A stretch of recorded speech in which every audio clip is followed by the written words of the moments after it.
Coffee and Cream on Hail Varsity Radio with Andrew Rogers and Damon Benning. With the 28th pick of the 2023 MLB Draft, the Houston Astros select Bryce Matthews, a shortstop from the University of Nebraska.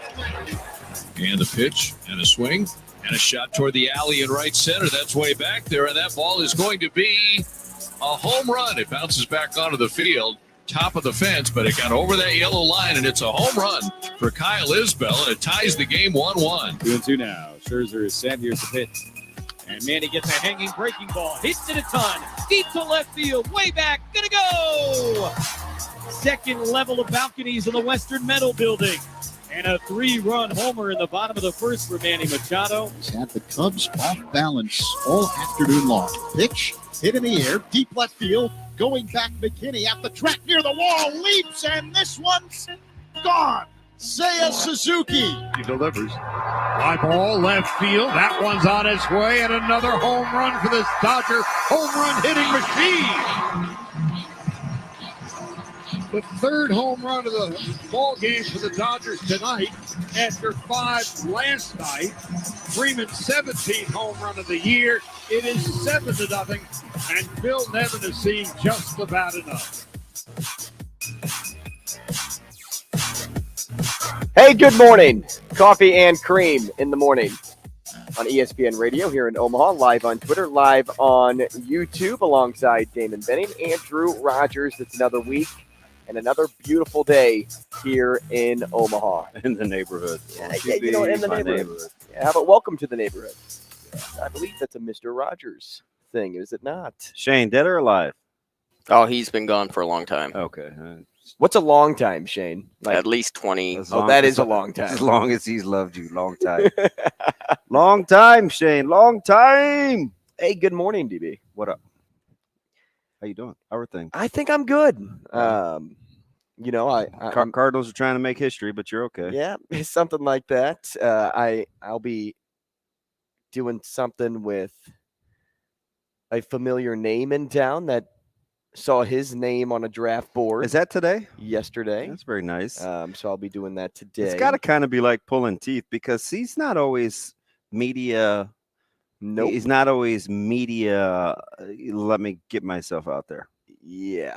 That is him. He's very humble. Yep, he keeps to himself.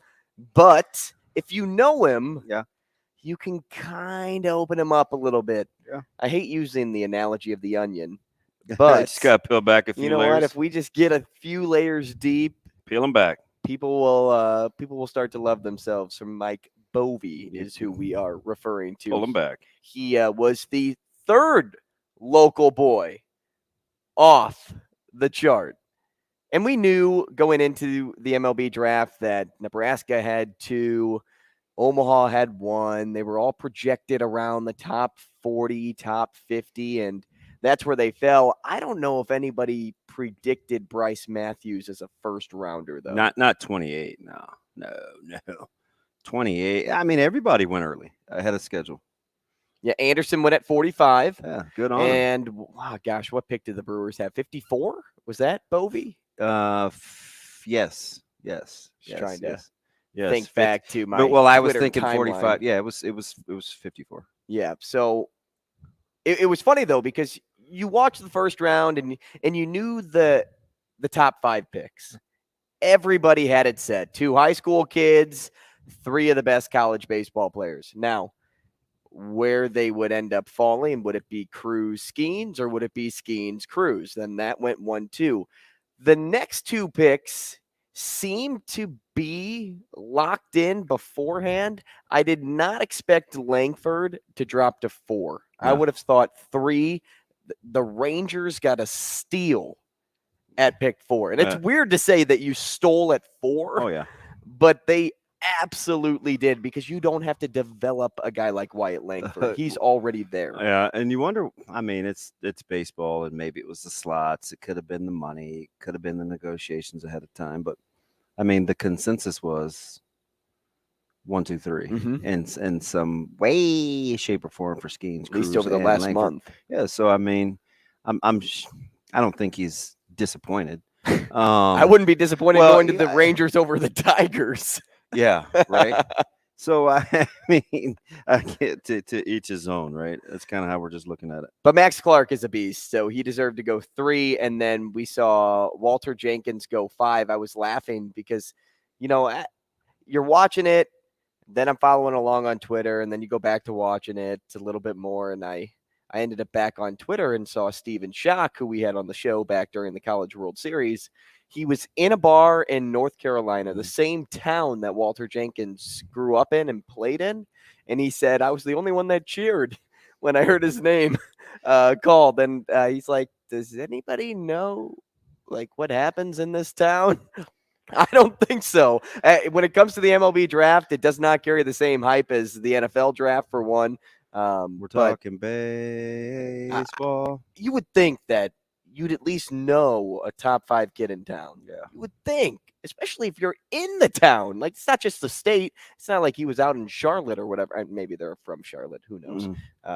But it just made me laugh seeing how much people care about the Major League Baseball draft. You really have to love college baseball to get into the Major League Baseball draft. Now, what I wanted to know, kind of thought this was interesting because as I looked back at the NFL draft, DB, the NHL draft, the NBA draft, and now the Major League Baseball draft, is it safe to say that the number 1 pick was, if you were a betting man, you would have went 4 for 4?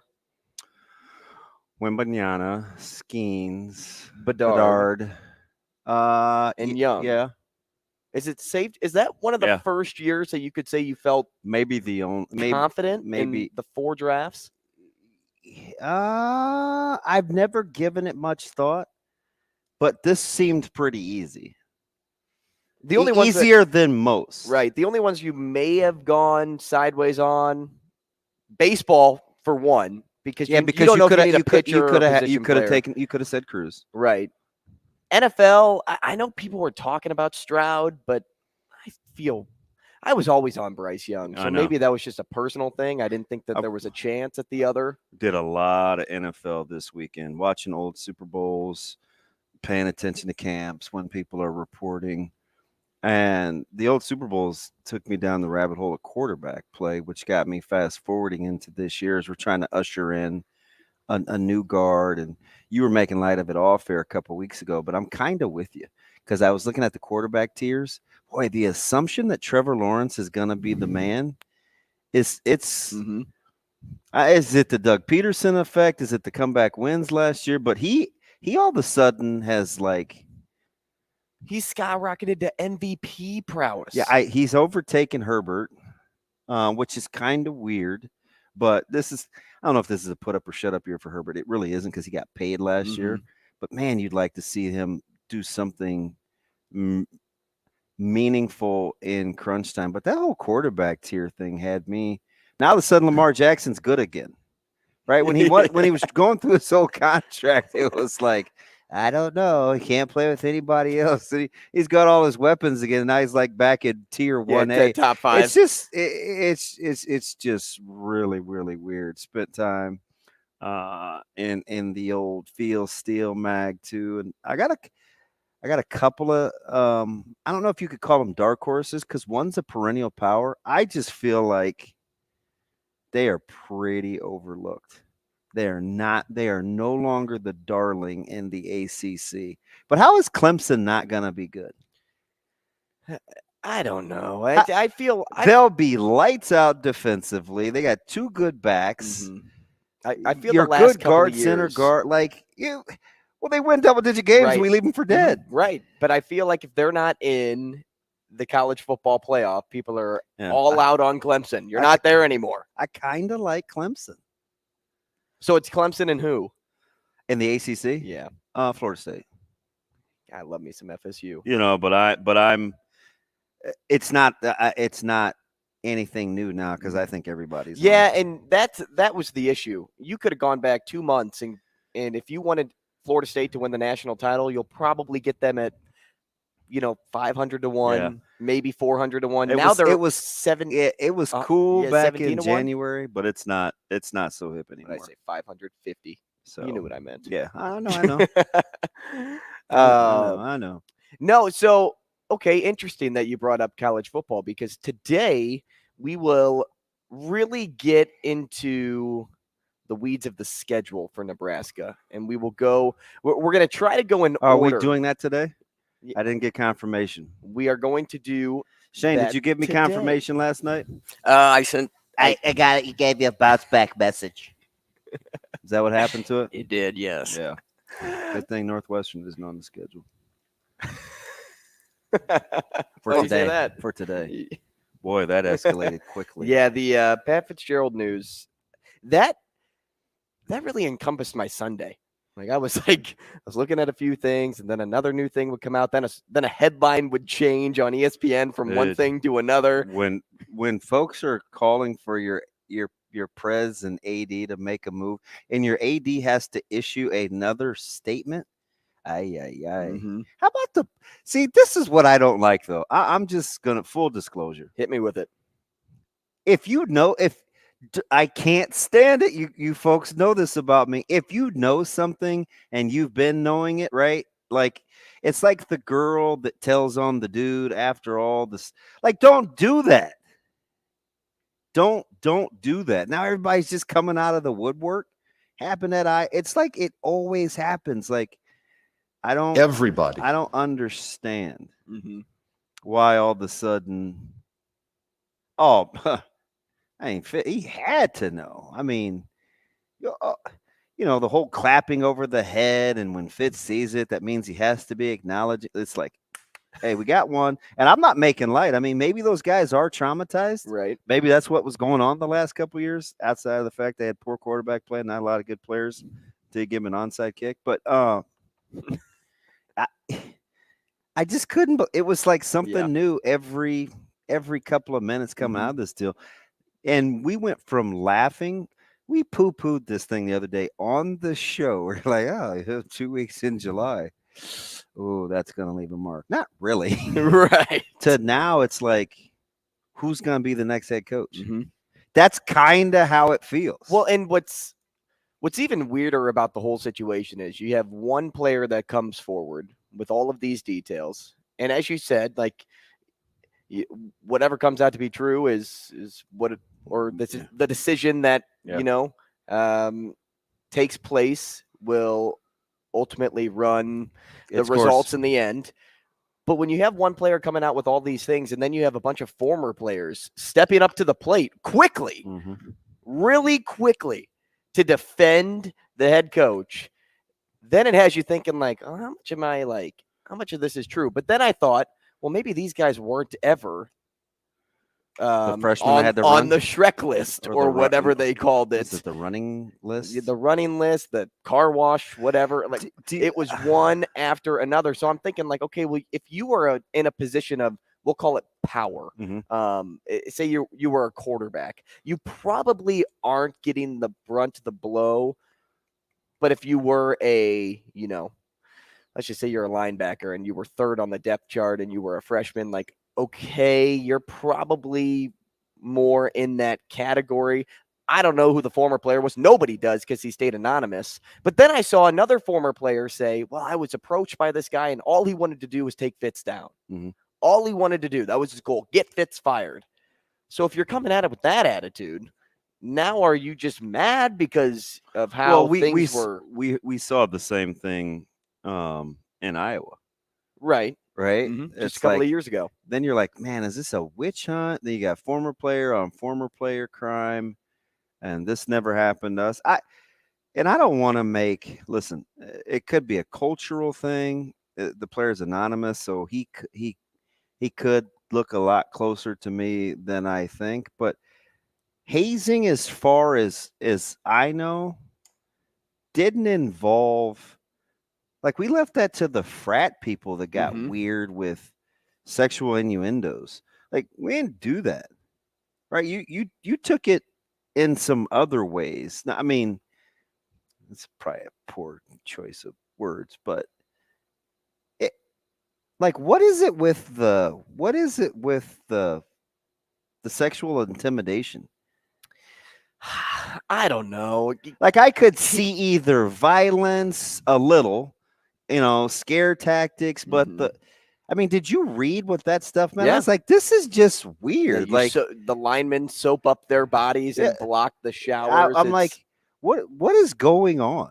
I don't know who thinks of that. Man, listen, again, I could not get my mind around why that would be fun. I mean, some people are just messed up in the head. So, but apparently it's a tradition.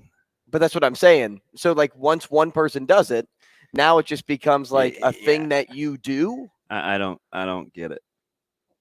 I mean, and there were some filthy things that went on with O-line and D-line.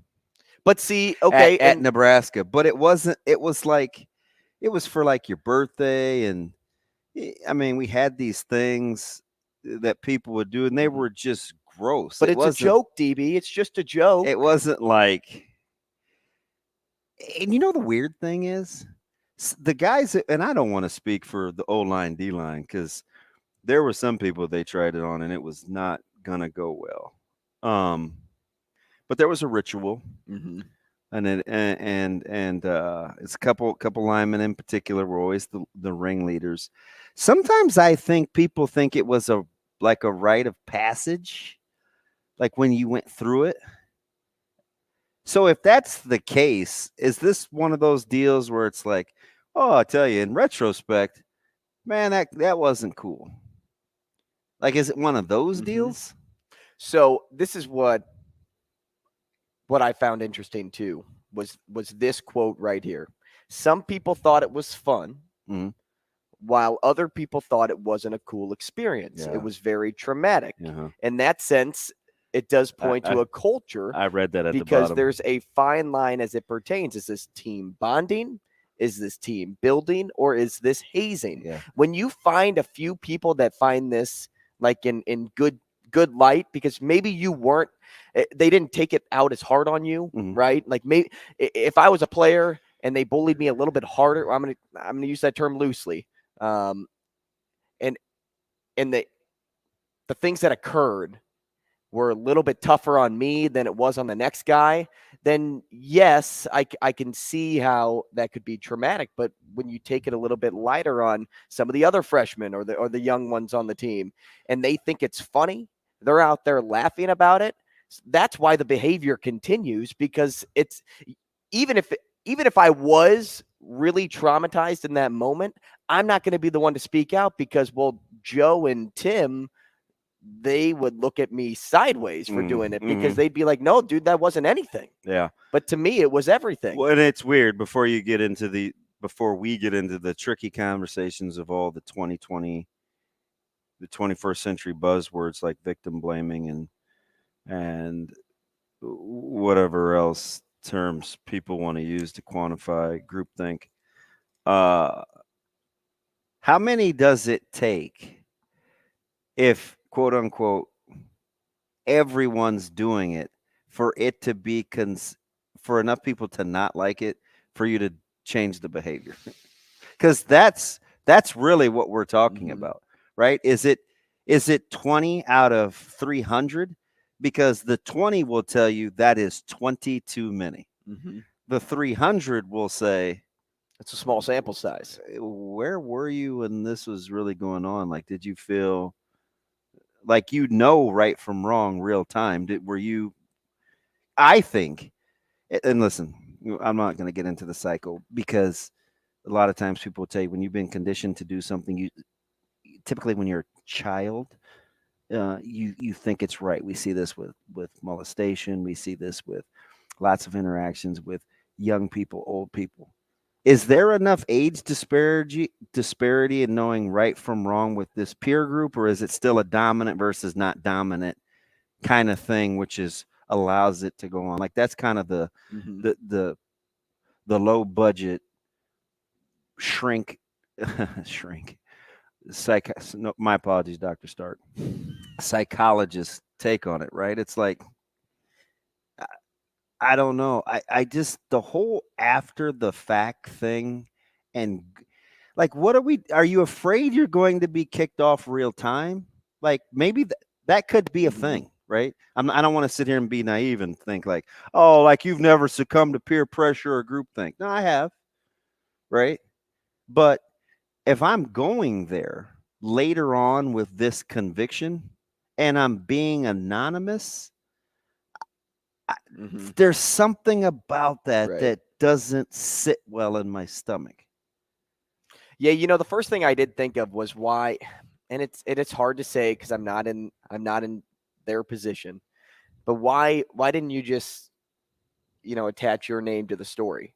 But then it's because you're the only one. Is how I thought about it. So that's what I'm saying, right? Like, was there not enough?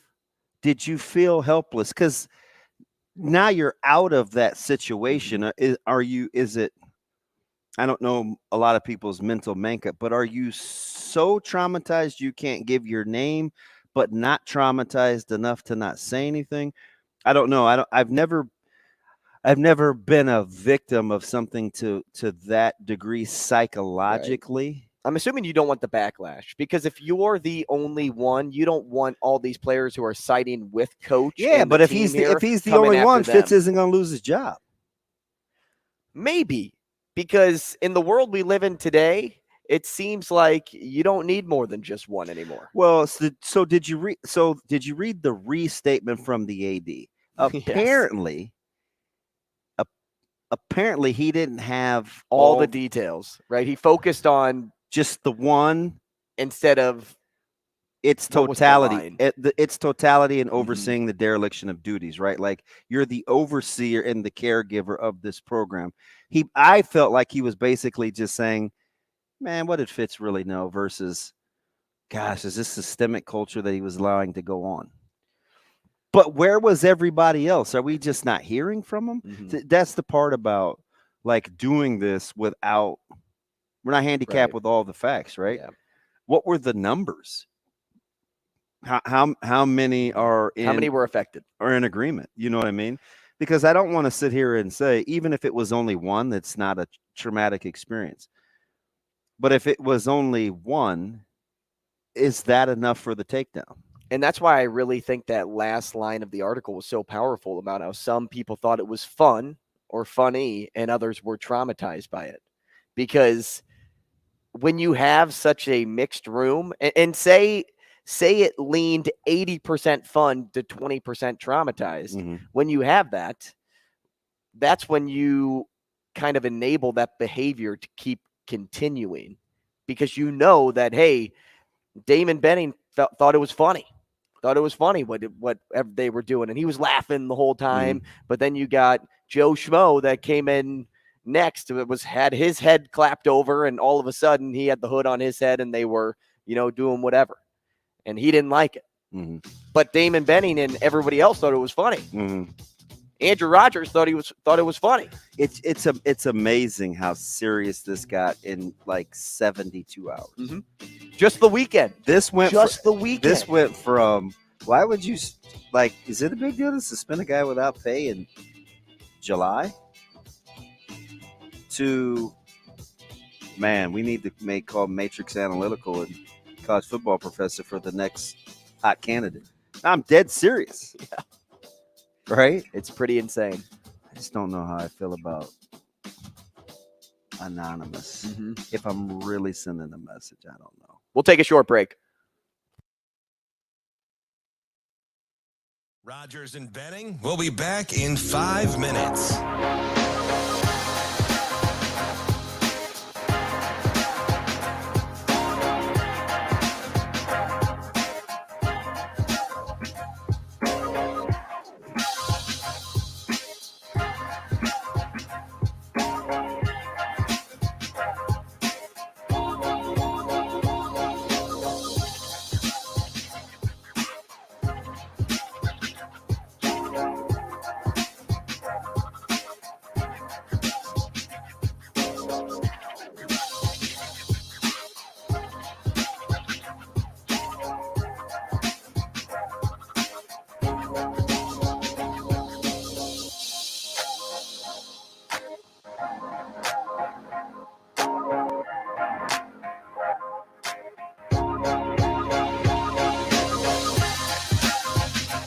Rogers and Benning will be back in 4 minutes.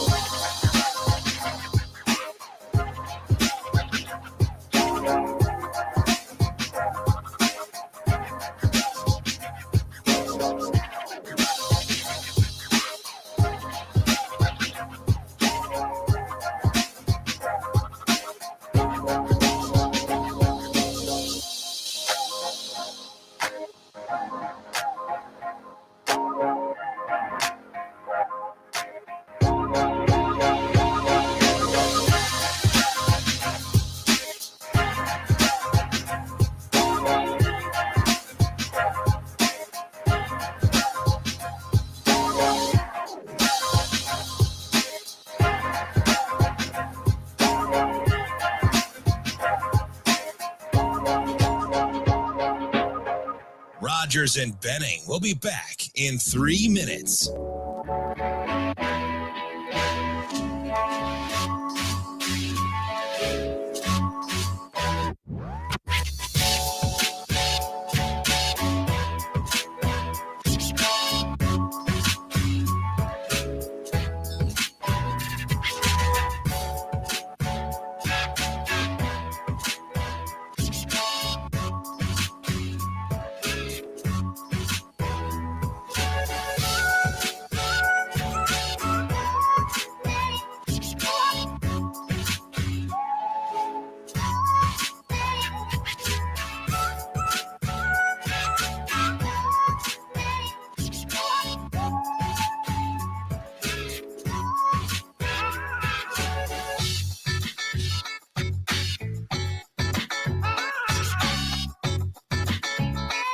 Rogers and Benning will be back in 2 minutes.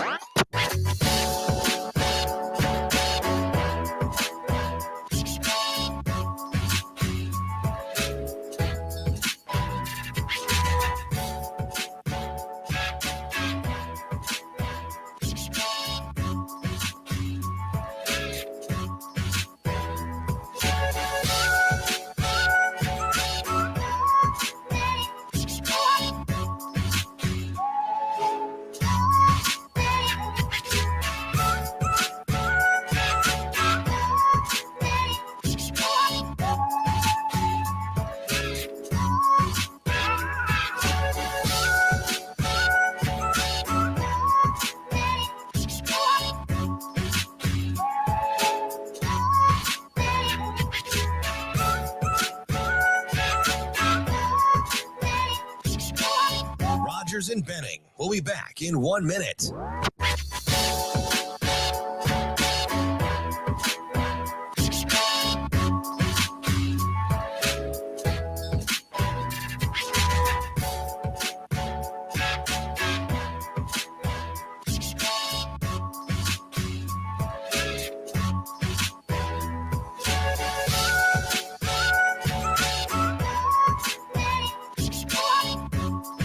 Rogers and Benning will be back in 30 seconds.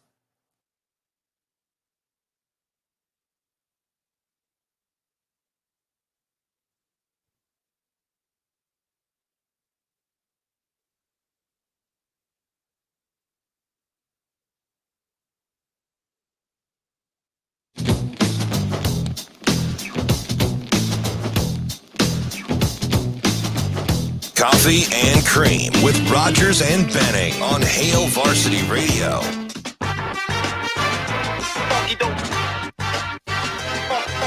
Hey, welcome back to finish where we started. Well, I feel like we better set the lineup real quick. That's what I'm going to do right now. We will be talking Minnesota football at 8 o'clock. We'll be giving our own breakdown of what needs to be said, what's been done, and how what needs to be said. What? You don't like that? What? We're gonna say what needs to be said. And because I don't think Minnesota is going to be as good as people think they are. Yeah, I'm kind of with you on that, but I'm a little leery only because Nebraska still has to go out and play that game, but the fear factor is extremely high. And see, you're around me, and I think people that have been listening know that that's kind of how I feel about Minnesota. Like they're going through a little transition as well. And we'll talk to DT later on and see if that's fact or fiction. That's Darrell Thompson at 9:30. But I mean, it just seems like that truly seems like a toss-up game to me. Now, ATS won't tell you that because I think it's 6 or whatever. 7.5. That's not a toss-up. I mean, you're pretty decisive fave, and maybe it'll turn out that way. It just doesn't seem that way on paper. I mean, that's a big one. And of course, we'll talk Colorado and on the back end of the show. Listen, it's at home, so I'm a little less on edge, and they're not replacing 55 guys on the roster. But Northern Illinois is going to be pretty good. Yeah, you've been in favor of that team. It's a couple of weeks now. It's a mature bunch, and they got a lot of guys back.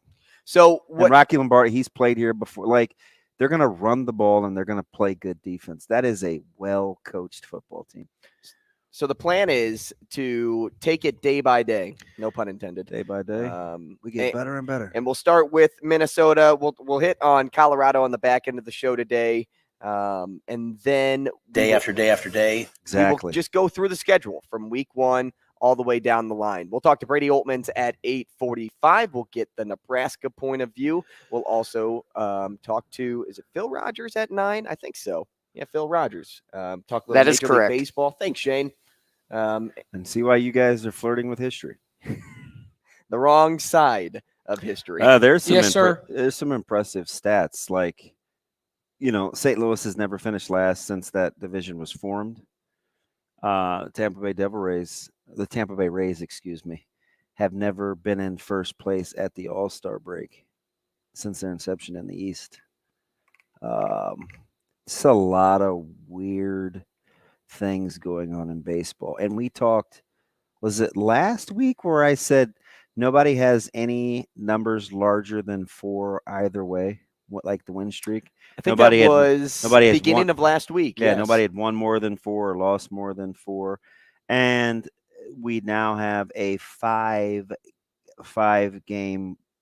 winners in a row a couple of times in the same division.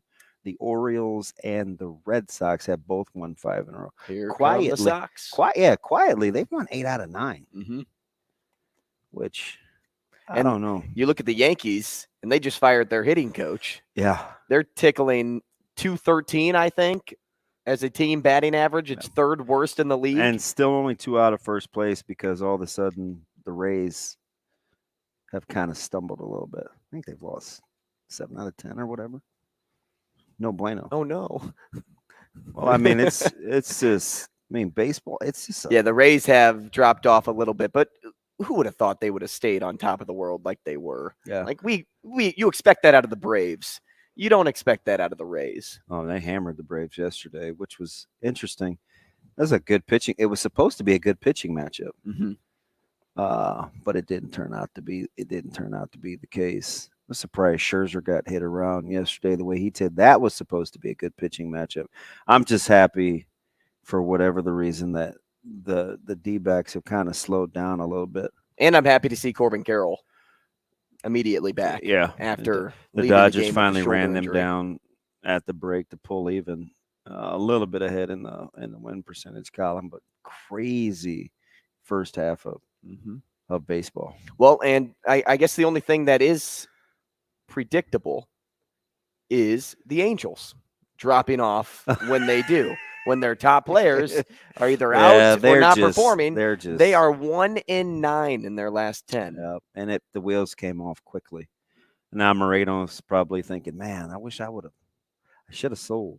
He changed his mind at the beginning of the year, but injuries have decimated that team.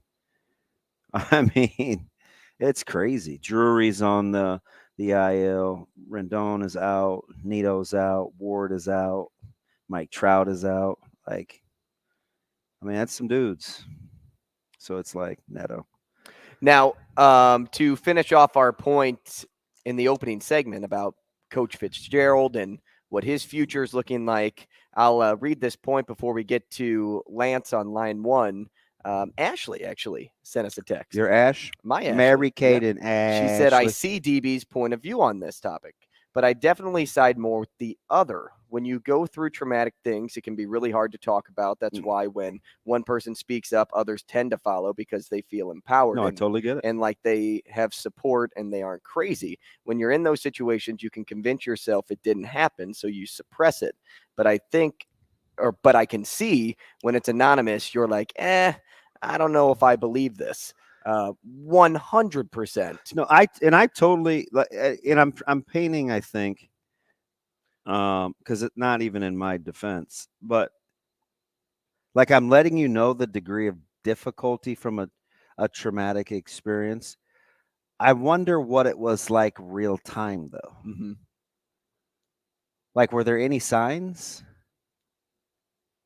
You know what I mean? And I get it to some degree with being anonymous, but if you have support and your intentions are good,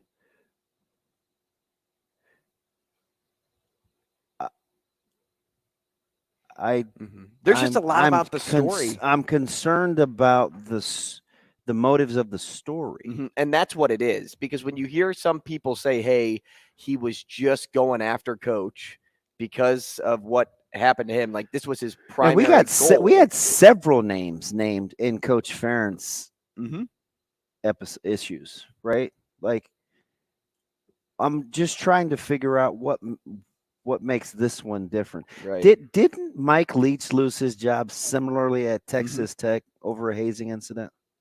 Well, we just saw this past year, New Mexico State's head coach lost Hey, now his that was job. bad though. Yeah. Well, I'm not to say that, and I'm not saying bad. that. No, I'm saying like that had a lot more. I'm not going to say credibility, but those were hard, specific examples from people that had gone through it, and they had done a pretty thorough investigation.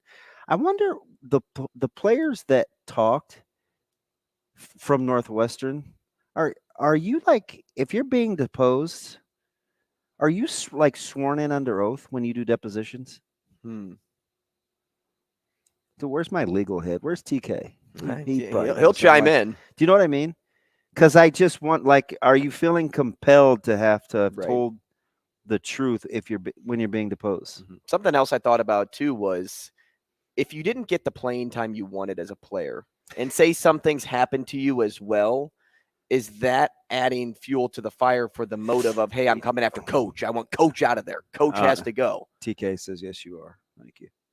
No, see, that's a very slippery slope, because that's a lot of times why people don't say anything, because they feel like you're going to make excuses to minimize their impact, right? Same as, you've heard the short skirt, the too much to drink, the dressing revealing. It still doesn't invite violation. Same as whether you played or didn't play doesn't lessen the strength of what it is that you're trying to say. Right. I guess maybe I was just thinking more from the stance of your relationship with the coach. And when I hear a line like that, when I hear like, "Hey, I'm coming after you to keep your job." Now, are we sure that that's what was said? That's what I read in I know, Rittenberg's article. I know, right? But see, that's what I struggled to think about with everything. Like, are we sure like this happened? Are we sure this was said? Are we sure that this is how the coaches responded? Like, hey, I don't want to know. Is that how they reacted? I mean, were they just playing dumb? When you get one story, I need 3. It's almost like when you write a paper. If I wrote a paper for a teacher and I had one article to cite my source, they'd be like, well, no, I need more so that I know that this. And when you're doing your place. paper, nobody ever said cite one source. Correct. Right? It's multiple Correct. sources. That's why you have a works cited page. Now, Joey Lee kick Nebraska out, or kick Northwestern out. Well, it's amazing how I saw on social media timeline. Folks very upset with Desmond Howard, Michael Wilbon, all the folks that had made a living going after Nebraska. This is interesting. Nebraska fans don't forget a gosh darn thing. Lance, stick around. We'll get to your point after the break. More CNC next.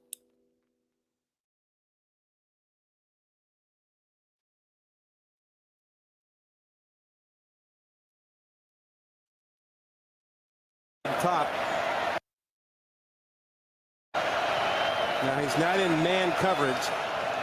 Safety over the top. They backed off him. Down the middle, tipped, intercepted once again. Second pick of the game for the Gophers. Coney Durr is going to the house. 72 yards.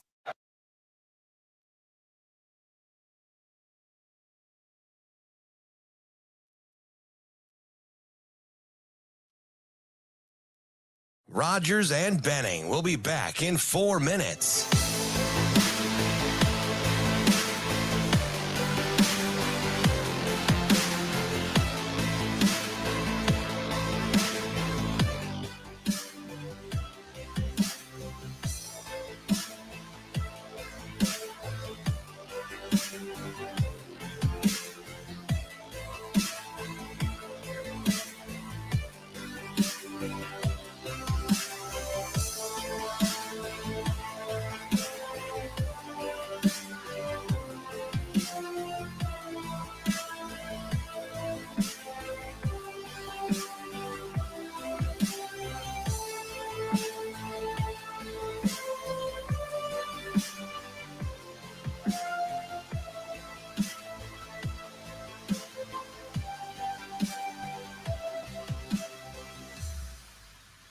Rogers and Benning will be back in 3 minutes.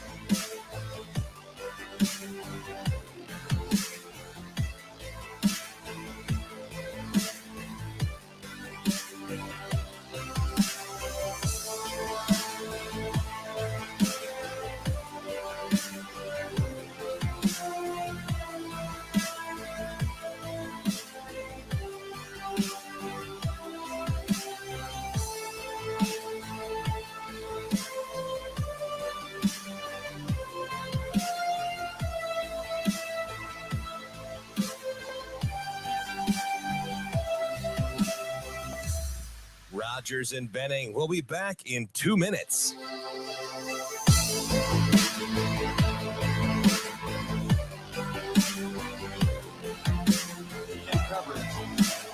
Safety over the top. Not in man coverage. Safety over the top.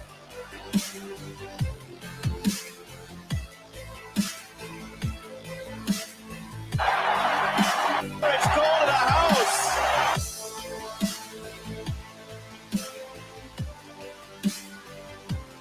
Safety over the top. Down the middle.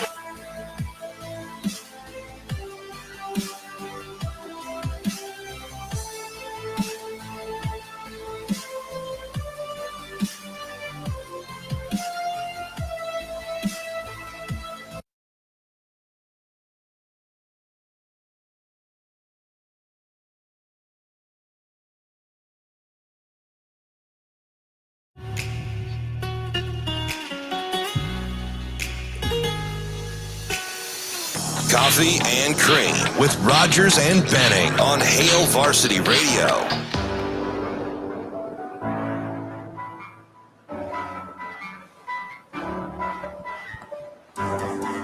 Welcome back, 888-638-4876. If you'd like to get involved in any point, Coffee and Cream in the morning on Hail Varsity Radio, powered by Currency, live from the H&H Chevrolet stage at Hail Varsity Club. We already have a schedule change. We teased that we'd talk to Darrell Thompson at 9:30. We're going to move him to 8 o'clock. We'll get his points on the upcoming Minnesota football season, and then we'll follow it up with ours at 8:30. So with that movement comes a good change because we already have what we want to say. Sam So Cook. we're going to put up the blinders, and we're not just asking questions so we can get answers to talk about them.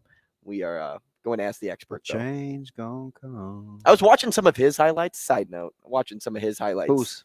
Darrell's. Oh, yeah. DT's. Yeah. He could tote it. Yeah, he was fast. Yeah. And big. Okay. It's the pads. That's what I was going to ask. How much of it is the pads? It's the pads. It's so sad to watch. Man, it's so sad to watch some of the stuff we used to wear. It's just not very aerodynamically sound. But still, running with all of that on top of your body. Like, I know everybody had to deal with the same, problem. In high school, I wore forearm pads. I missed the Nick roll. You weren't like what Vince Papelli in that movie Invincible wearing kicker pads? That's what it kind of looks like. It's very sad. What'd you say, Liquid? I said I missed the Nick roll. Do you? Jack Squirick? Yeah. Picking off Joe Thiesman? Yeah. On the old screen pass in the Super Bowl? Didn't Lambert wear one too? Hey, you realize Washington had a chance to be down 14-10 at the half before Squirick picked that off. And he made history? Yeah. And it just As the call snowballed. I was watching all these Super Bowls, and some of these games that we look back as blowouts, like the Dallas-Buffalo game that was on yesterday, at one point it was 10-7 Buffalo, then it was 14-10. Buffalo goes bang-bang with turnovers, and the game's out of control, and Kelly gets hurt. I remember it as being like just this dominant performance from Dallas, and it was late, but same with the Niners. They were trailing the Dolphins. But watching it back, it's just, I'm like, it's not like how this I was remember. a lot closer. It's not. Like, what was Washington doing trying to throw the screen inside their 10 before the half? Oh, they were just trying to get something going for the Raiders. What was Seattle doing when they threw the ball on the 2-yard line? It's just, I think we misremember quite a bit. How about that blowout, though, with the Seahawks in, like, was it 2015? Denver? Yeah, when they just destroyed Denver. Yeah. People turning that game off in the third quarter. It's one of the few Super Bowls I watched at someone else's house. Yeah, the parents of a young man I used to coach. He's down in Georgia. He just graduated, Eli Brown. I watched the Super Bowl with him and a couple guys that I coached with on the youth football team. Did you leave at halftime? I don't really remember much about the game. I don't think we paid very close attention. You didn't have to. You look up and there's another score for Seattle. That was kind of weird.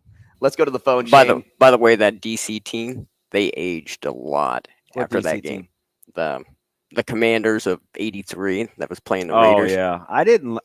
They aged them because they just fell off of the map after that. Yeah, it's weird to see these coaches wearing like V-neck sweaters and open collared shirts in the Super Bowl. I'm like, is it cool there? Like, you guys seem a little cold. Gibbs, I think that's just hey, Flores was cool though. Choice. I'm not gonna lie. He was a cool coach. He was cool like a fan. Battle of the terrible face mask with Jim Plunkett and Joe Theismann. Oh, God, they look terrible. Hey, just a single bar, and Plunkett had the double bar like Bradshaw used to wear. Those things are L to replay. Ray Guy had one, too. I don't know if you have to put L in front of that. Dude, Ray Guy made a tackle on Darrell Green, and I know Darrell Green's probably kicking himself.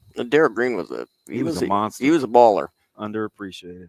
Let's go to Michigan Lance before he's like, what is going on? Lance, good morning, man.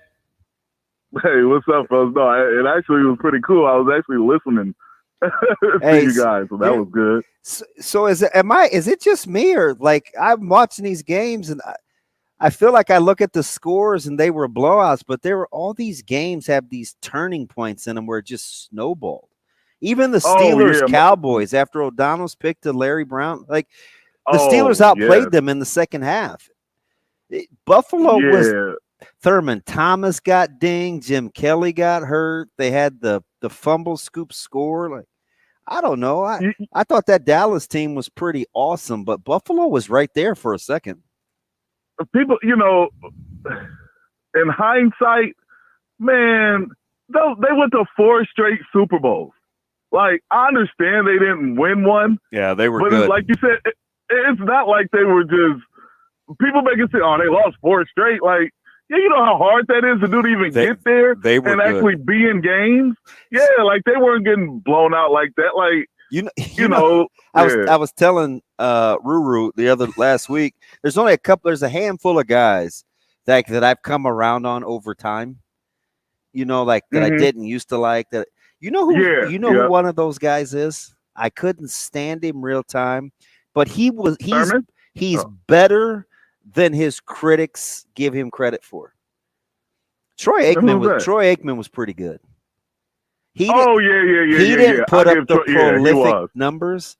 Man, he was so accurate, and he led a bunch of hooligans. Oh yes, like I'm never gonna undersell that. Like right, yep. Troy Aikman was pretty good, man.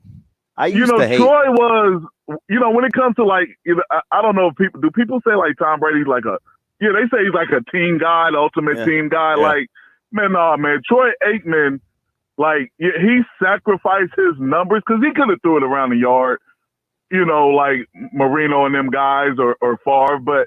I'm not saying he had the arm talent level, but no, he was up there though. He had some arm talent to where, he sacrificed. Hey, I'm just trying to win games. I'm trying to win Super Bowls. Like, so his numbers don't look gaudy because he was about winning. Doing whatever needed to help the team to win. Yeah, this is going to be a hot take, and I know we want to talk about hazing, but over time, who my affinity has kind of lessened for as a quarterback. He's not overrated because he was a great pure passer, but I've kind of cooled on Marino. Really? Yeah. Oh, is that because you were watching a lot of those highlights yesterday too? I just went back. I went down the Dan Marino rabbit hole, and I know what people are going to say about running game, but man, but who was he throwing to as well? Oh, he had some fellas. Were they? Yeah, Duper was nice. I mean, who didn't want to throw Jimmy Cephalo? Mark Clayton. Clayton was nice. Yeah.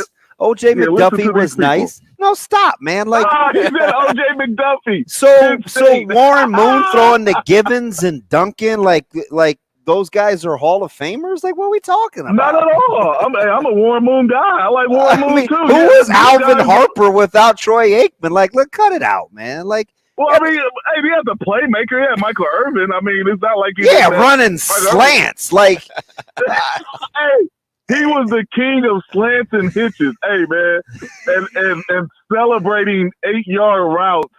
Oh my, yeah. I listen. I've always as a pure passer, Marino is listen. He's as good as there was, but I've kind of cooled on him a little bit. Because of what, though? Yeah, what did you see that made you cool on him, though? He just didn't win enough big games.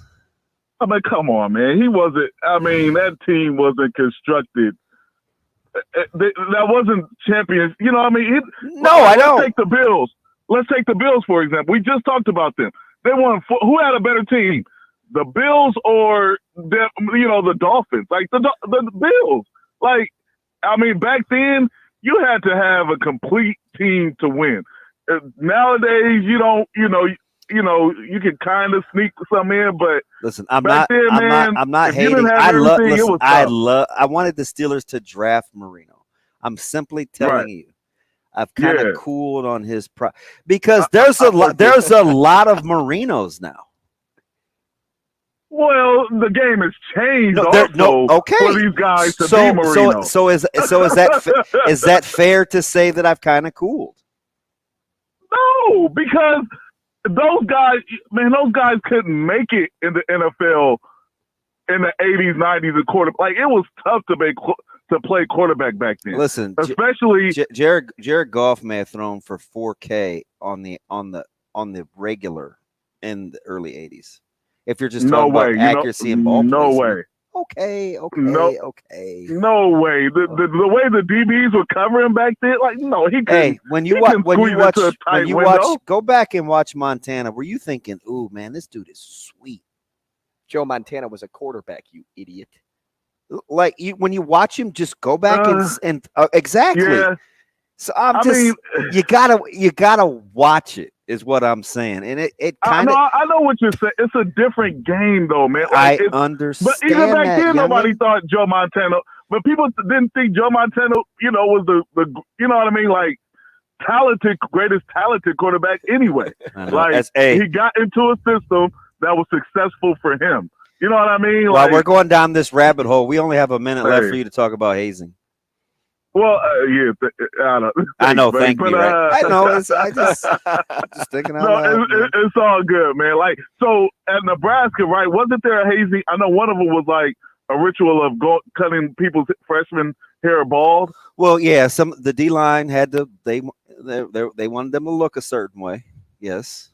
Oh, I thought that was everybody. I thought that there was a year where the D line were going with the clean look, and if you weren't on board, you went with the clean look. Now, anyway. how did you get out of that? Because I didn't play defense. Okay. I thought some offensive guys did it too. All right. So, hey, man, it's just a tricky situation.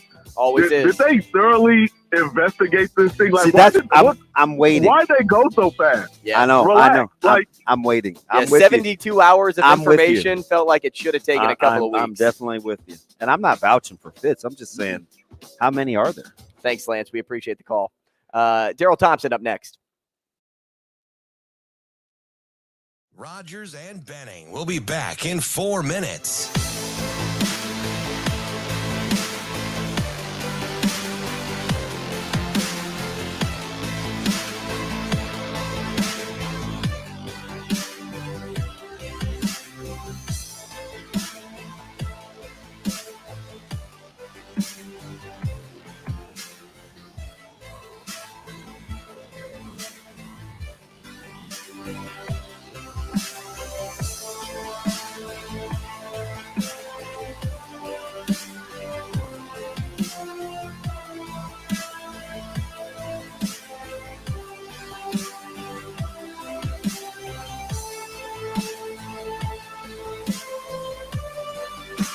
Rogers and Damon Benning.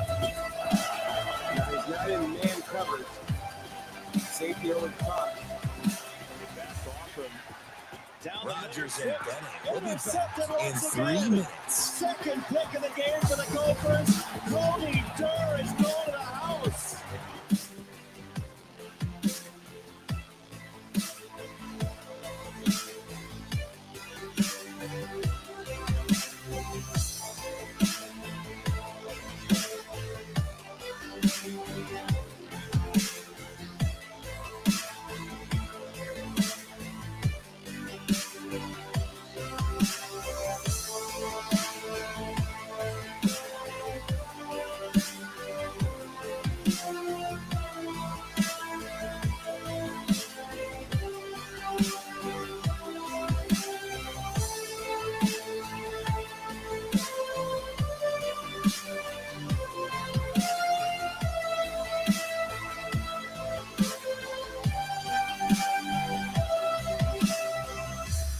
Rogers and Benning will be back in 2 minutes.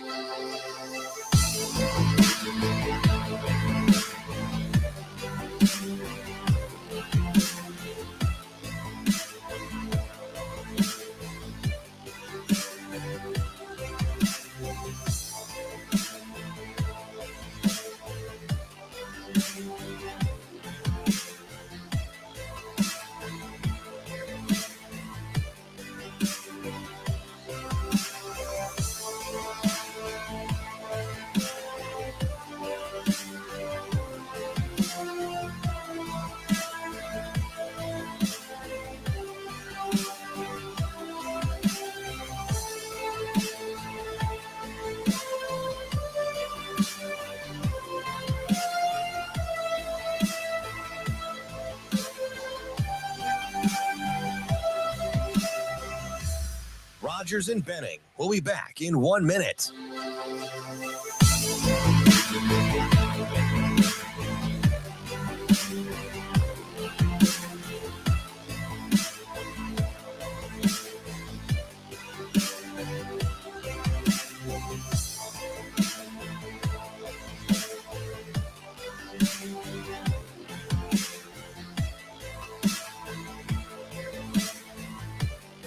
Rogers and Benning will be back in 30 seconds.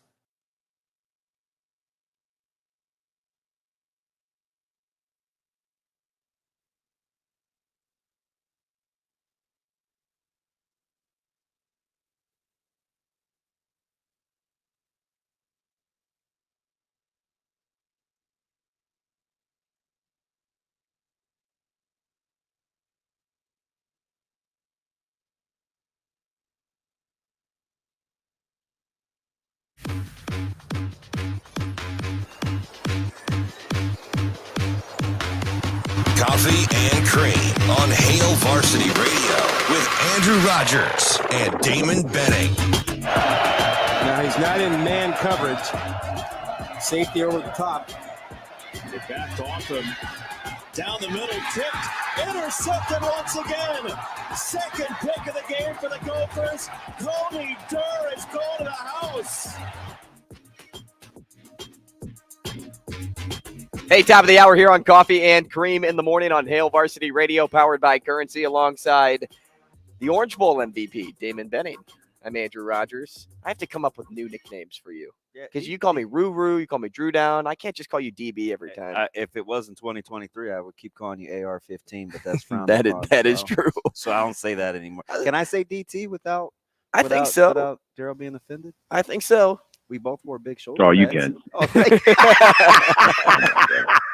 hey, so Darrell doesn't sound like somebody easily offended by that. Nice, easy breezy, living squeezy. So Andrew was going down the rabbit hole. He was just watching your highlights either last night or this weekend, and he goes, "What? What's with your guys' big shoulder pads?" I said, "Hey, man, we're old. Like that's what we wore, right? Like, do you ever look back at that? I hate what." It's the 90s for me, so I don't, it's like I should. How much faster would you guys have ran if you guys didn't have those pads? Darrell, were we not aerodynamically sound? You were fast. I didn't have to. I didn't have to worry about that. I was a change of direction guy. You had scoots. Darrell, you still with us? Oh, I'm here. Okay, there you are. Yeah. No, are we still talking about the shoulder pads? Yeah, or the all aerodynamics? Yeah, there's a lot of things going on there. But I tell you what, that's one thing that I miss pretty much the practice schedule that they have now. It's so much safer. No 3-a-days, no shoulder pads. The amount of contact that they have now. So it's I just watch, and then the NIL thing. That's another a level of tremendous jealousy that I have. I'm just straight up jealous. No other way to say anything about it. So if you could have taken off some of the wear and tear, man, you're good for at least another 4 or 5 years of playing, aren't you? Yeah, I think so. Yeah, no question about it. It was just in that era. It was just we're going to run, we're going to lift, we're going to eat, and we're going to run, we're going to lift, we're going to eat, we're going to hit, and then that was it. Seems like a good schedule. I got to ask you. Speaking of schedule, this one for both teams, ushering in kind of some. It's not necessarily a new era for Minnesota. It's a different era. It's definitely a new era for Nebraska. But this Minnesota team, especially offensively, how different can it look than what we're used to seeing under PJ Fleck? I think it's going to look a lot different. Not having Tanner Morgan and having Ethan County McManus, at the helm. He's a different quarterback. He a little bit more of a runner, probably more of a traditional, bigger stand in the pocket type of guy that can get on the edge. It can run. It has a really strong arm. We saw that a couple years ago in a spring game that his arm is strong, but Tanner Morgan was there and he was steady Eddie. He was reliable, and Coach Fleck and Coach Chirac are, loyal, and it paid off. I mean, he's one of the winningest quarterbacks we've had in the history of our program. Darrell, I'm looking through a lot of the previews and the various articles that come out about Minnesota's upcoming season. And, when talking about the most competitive or maybe worrisome matchups on the schedule, writers tend to lean UNC first. And I thought that was interesting because it comes, 3 weeks in. It shocks me that they just kind of skip over a conference opponent in Nebraska, whether it is Coach Rule's first year or not, and Nebraska hasn't been what it used to be. Does the general consensus up there in Minnesota really believe that this Nebraska game will result in the 7.5 it's given? Or is the observation more of just it's a rider thing, definitely not how the team is looking at it? I would say it's a rider thing. There's no question. I think that game has got to be circled, as do the Leathernecks, Western Illinois. I think that's another one that's going to be tough right away. But I think that immediately that Nebraska would be the one that I'd be looking at is Coach Rule. Nebraska always has players. They always have talent. They have a tremendous, rich history of football. So for me or for us to overlook them, I think would be very, very naive. So I feel like that's the one, but it is at home, and it's definitely different. You go play a game at Nebraska, and we've all been there and watched the introductions and the history of from Tom Osborne, really where it all began to where they're at today. It's an imposing environment. So I'm sure that Coach Rule will be able to begin restoring some of that history and legacy there. Hey, Darrell, let me ask you: as you talked about, maybe it could look a lot different. Obviously, Mo's gone, and listen, I get it. Sean Tyler may be that guy, but I do know with Elijah Spencer, and you got Crooms Jr. and Brevin Spann, how quickly will Simon and Harbaugh Jr. be thinking, all right, we may have to spread this around a little bit in order to achieve what our desired outcome is? Well, I think that's going to be one of the main pieces, and I think some of that's going to come with Kelly McManus's legs. I think he's way more likely to keep it, to make that defense be more honest than we've had probably the last 5 or 6 years with Tanner Morgan. So I think that's part of it. I think the backs are certainly part of it. I think that Coach Fleck is kind of conservative. He'd like to hand the ball off, control the clock, and allow his defense to rest on the sideline as much as possible. But Chris Ottman-Bell and Brevin Spann-Ford, I feel like they're going to be the leaders through the air. Daniel Jackson, the others will get opportunity as well as Crooms and some of the others. But I do feel like that ball control and continuing to hand the ball off is going to be what Coach Fleck is going to rely on. Darrell, which new face in the program is going to make the biggest difference? Do you think it's one of the names that DB just listed on the offensive side of the ball, or somebody new on defense, maybe one of the 5 defensive transfers at DB? The defensive transfers at DB, to me, I'm mildly baffled because, just seeing a little bit of, spring ball, just you going against yourself, the energy isn't there. You can get fired up all you want, but just one-on-ones. But for you to see it in live action, I think it's going to be a big deal. I am really, really interested to see what happens with all of our new players. The one player that's coming back that I'm most excited about that has the most potential is Jaw Joyner. I think the defensive end, he's a redshirt junior, really, really athletic and quick coming off the edge. He could be a player, to me, that could really take that next step and potentially be an all-conference player this year for the Gophers if he continues at the rate that he can. How good do guys like Lindenberg have to be on that second level to replace such productive guys like Sori Marin? Quite a bit, and Cody he's demonstrated that since he got here. When he was a freshman, he got thrown out to the Wolves and kind of got worked a little bit a couple years ago, but he really has stepped up the last couple of years, has grown and learned and started to recognize everything they're trying to do to him, and has put on the weight that's necessary to play in the Big Ten. So I think that Cody will be a really nice player, and I'm looking forward to see what Ryan Seeley can do and the rest. So it's going to be a really interesting year just because of the amount of the transfer portal and the amount of players that have left here that have been and you played I think it was Corey or Coney Durr. You played a highlight of him. He seems like he's been here like 5 or 6. I mean, I guess guys are here 5, 6, almost 7 years now. So it's a different time for for records and for everything else. But I just get used to writing them down on my chart, and they're no longer here. So it's going to be a fun and interesting year this year. Where do you put? And maybe it's easy for Gopher fans to be spoiled because he has been so good, and you guys pay attention to him. Where does Rossi belong on the national scale? Right, as a top 5 defense from a year ago, they're always pretty good. He cranks out guys in the secondary getting to the league. Where do you put Rossi on the national spectrum in terms of his defensive coordinating prowess? Really high. It's interesting because the more that you pay attention to him, you listen to his players, and his ability to teach players what's going on and have a relationship with them, and it's really, really high praise. But it kind of reminds me a little bit of my friends that were coached by Tony Dungy when he would say, you did this here. He said, why'd you do that? Versus you got to get to the flat because it's like no, I want to know why you did that so that I can understand why you did it, and then hopefully the next time let me explain to you why that's not the right decision, because it's going to help the other 10 guys on the field if you make this decision. It feels like Coach Rossi is one of those guys that listens to his players, watch films of his players, and tries to put his players in position to do what they do well, which is, to me, the probably the last 20, 25 years, the really good coaches put their players in position to do what they do well versus saying, this is my defense, this is what you're supposed to do. We're speaking with Minnesota analyst Darrell Thompson at DThompsonMN on Twitter. As you mentioned already, it's Kaliakmanis' turn. We saw spurts of him last year. But how much have you seen him grow or progress this offseason?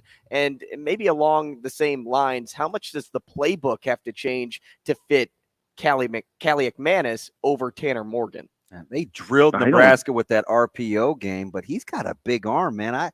That's a great point, right? I just want to see if they can get vertical, right? That's what Fleck wants. Oh, I think that's going to be one of the main things that we'll see more of. I see some hard play action. Hopefully, if they can get the run game going. We do have, I don't know, probably like 1/3 of the offensive line coming back, so that's certainly a benefit. And there's a lot of some seniority there, so hopefully you can have some time. But I do feel like we'll see more deep action. I think we'll also see some RPO where he just keeps it. And hopefully he does the right thing. I'm always nervous when you got a guy who can run and he runs and tries to be a running back versus a quarterback.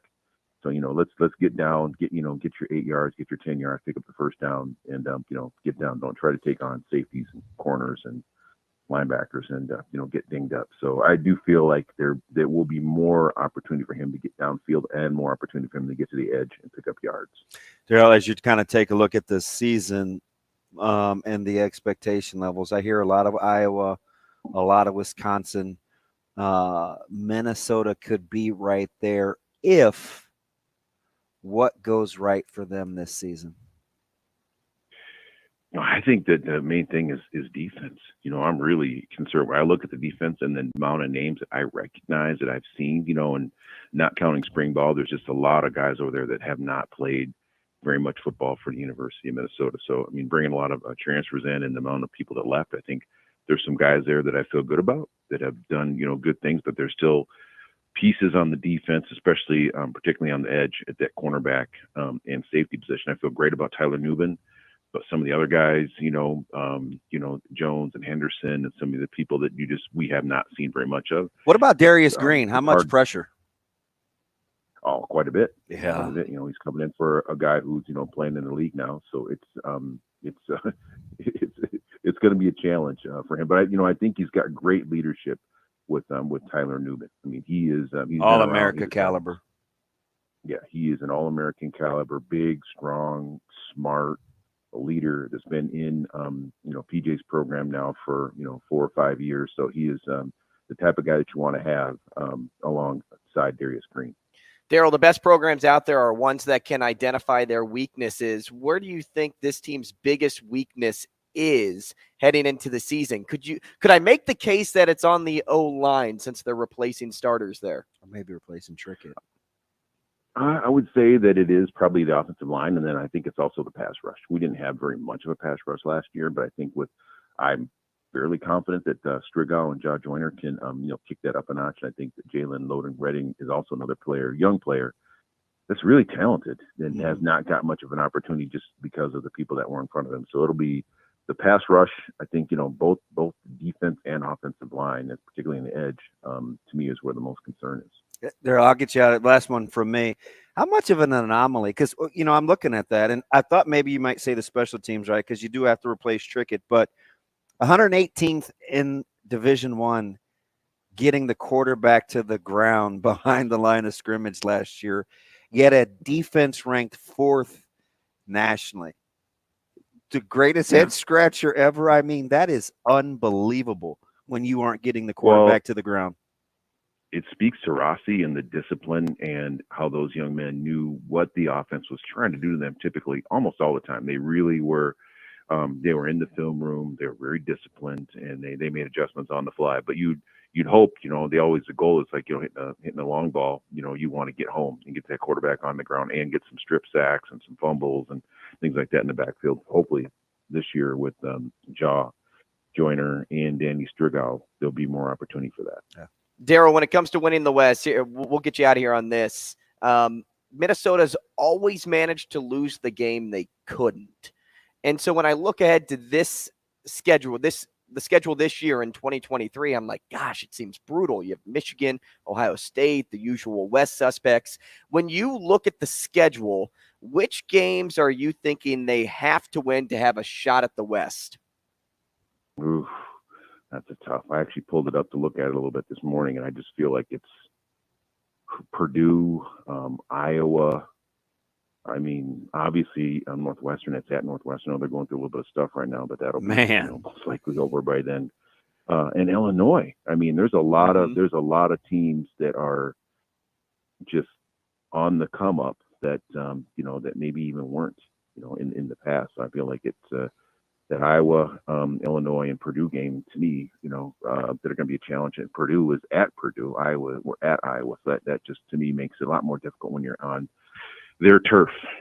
It's it comes full circle. You talked about eating, lifting weights, practicing, eating, lifting weights, practicing. I can't help but to think as you referenced them, because I'm scared to death because I think they're going to be really good, and he's a problem in the Big Ten. Sounds like you're describing Brett Bielema, doesn't it? I mean, that recipe that he's got going on in Illinois, he's going to be a problem.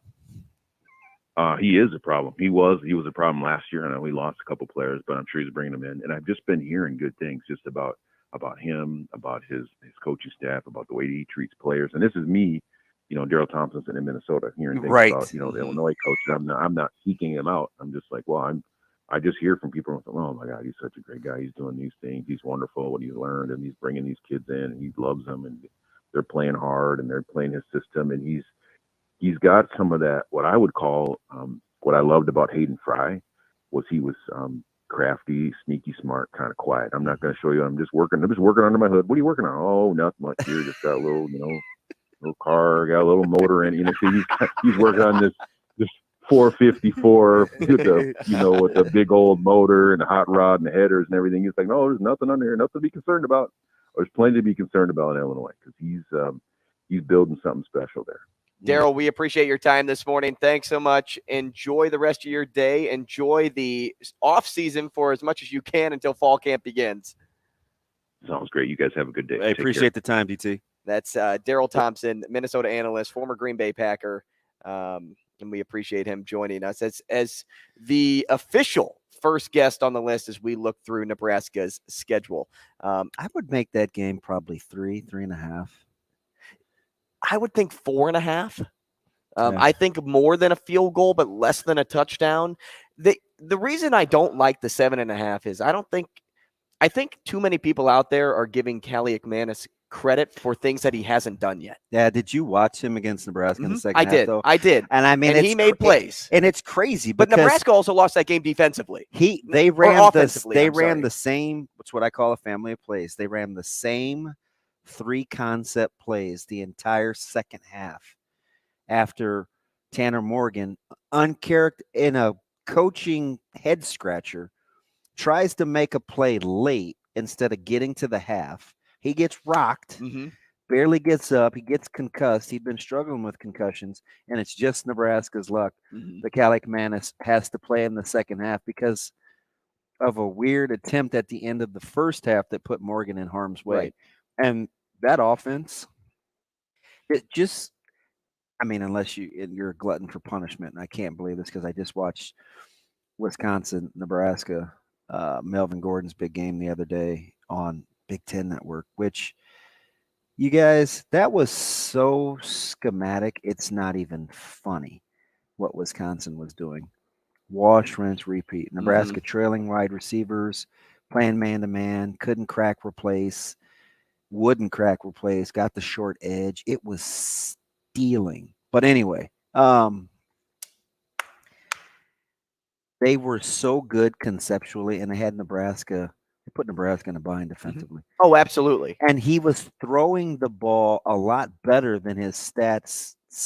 Yeah, his led stats you to weren't believe shining coming into that one. But I still think they're going to have to throw it to run it this year, which will be interesting for the tandem from the offensive coordinator standpoint. Yeah, and going back to that Nebraska game, the offense also lost that game. It was a lot of, hey, we run 3 plays, we punt. And you just brought Minnesota back on the field. Yep. You just brought them right back on. Did he lead them to 20 unanswered points? Yes. I remember the one big 45-yard pass. I remember the use of the RPO. I'm with you there. I have to see more, though. Yeah. It's almost the same as a lot of people speak about Nebraska. You have to see more. You can't just look at what they're doing in the offseason and think it's going to work. I worry a little bit about Nebraska being able to get chunk plays. Now, that may go away as I get closer to fall camp. And I mean, Minnesota's got that secondary that was so good a year ago. You got to replace Terrell Smith, and Dixon, I think, transferred to Rutgers, and they have some things that they have to change. But I'm trying to figure out how a team that was 118th and getting after the quarterback was so good in its totality defensively, being top 5 in the country. Like, they tackle well. When I thought that they were going to be an option potentially in terms of recruiting, you obviously get in the weeds and you study a little bit, and they are extremely well coached. Be curious to see, because they're truly bend but don't break, and they tackle really, really well. Not a lot of racks and yaks given up by that defense. If Nebraska can get some chunk plays, now maybe they don't have to. Maybe they can play it close to the vest and drive the football. But I mean, explosive plays, it's what Minnesota wants this year out of their passing game, and I think it's going to be what Nebraska needs in order to help offset some of these sustained drives. And don't get me wrong, against everybody not named Nebraska, I want Callie McManus to be good because he went to the same high school as my fiance. So like there's like some added cheering for that guy, added love there. But Mary Kate and Ashley. I still am not. I'm going to be a skeptic until I see more of it, because all I've been seeing is this. Look, they have a recycled team, but they also have a lot of new pieces that they added to the trash bin. They do, and I think they have to. I think they have to throw the ball more than they want to. I think so too. I absolutely think so too. Now the use of the RPO helps a lot because it'll open up those receivers, and they have one of the biggest tight ends known to man. And I don't know if those two with Harbaugh Jr. and Simon, I don't know if that's what they'll want to do. They may want to get a little bit more vertical in the passing game with Crooms and those guys, but I think chunk plays in the passing game will be at a premium for Minnesota. But are you comfortable saying that the Big Ten West is a 3-team race? Is it Iowa? Is it Wisconsin? Is it Minnesota? Well, Illinois is definitely in discussion, so no. So no. Yeah. But all I've been seeing is, hey, it's a 3-team race. It's these 3 teams, and I'm like, is it because Illinois, lost some pieces on defense? I think it's offense? wide open with the slight advantage to Iowa and Illinois. Interesting. Yeah, I would go because I think most people would say Wisconsin. I would put Wisconsin behind Iowa and Illinois for right now. Now, believe me, I am one of those people, as you know, that thinks Wisconsin will be much better, pretty good, much better than their. Yeah. What were they given? 8 wins. That's probably about right. 8-4 for this team in year one with Fickle would be kind of scary because I do have a lot of respect for that coaching staff's prowess. All I know is this Minnesota team, they can defend each year. At least they can defend. So will Rossi continue to be? He's, Phil Parker gets all the headlines, but Rossi, he's a stud. He's a stud coordinator. Now, again, they have a brutal schedule. Michigan, Ohio State. That's the thing. UNC is on that schedule. They have the usual West suspects. They don't have an easy back end of the year. I mean, I'm seeing some best case scenarios at 10-2 for this team. No way. Yikes. No way. What games are they winning to get to 10? I don't see it. Tell me their 2 losses.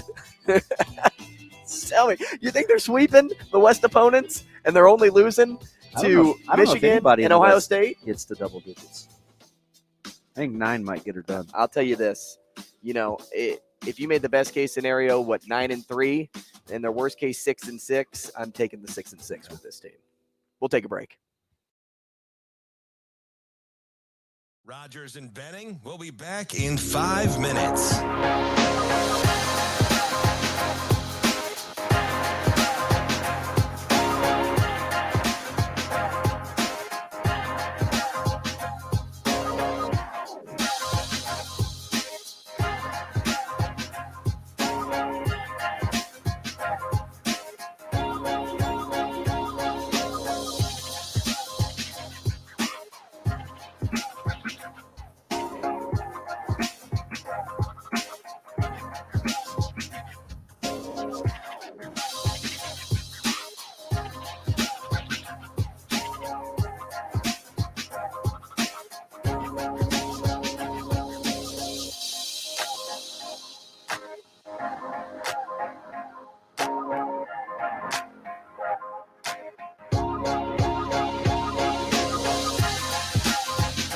Rogers and Benning. We'll be back in 4 minutes. Five last night. Martinez had one. And the pitch, and a swing, and a shot toward the alley in right center. That's way back there, and that ball is going to be a home run. It bounces back onto the field. Top of the field.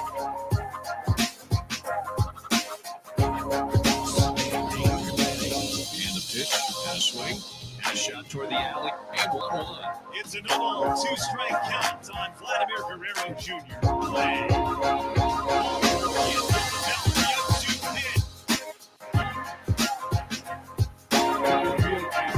This one has a chance.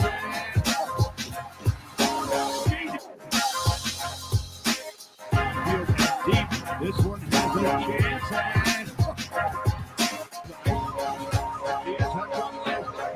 Rogers and Benning will be back in 3 minutes.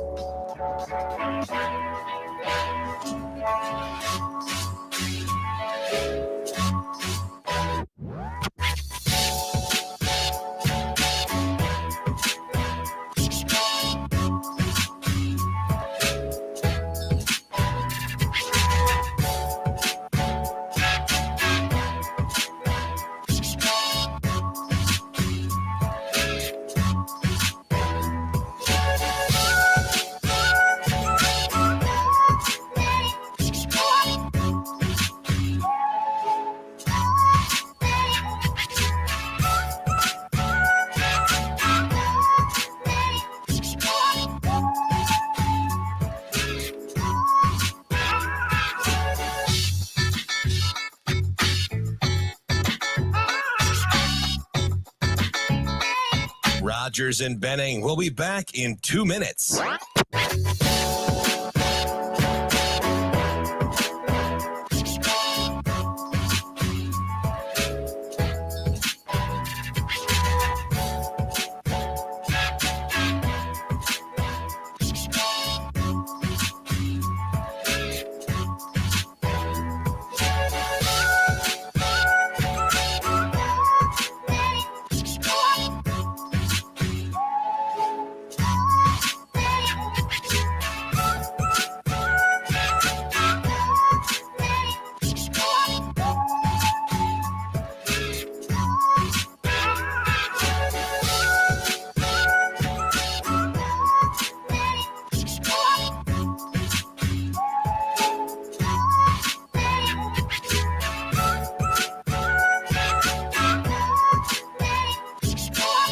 Rogers and Benning will be back in 1 minute.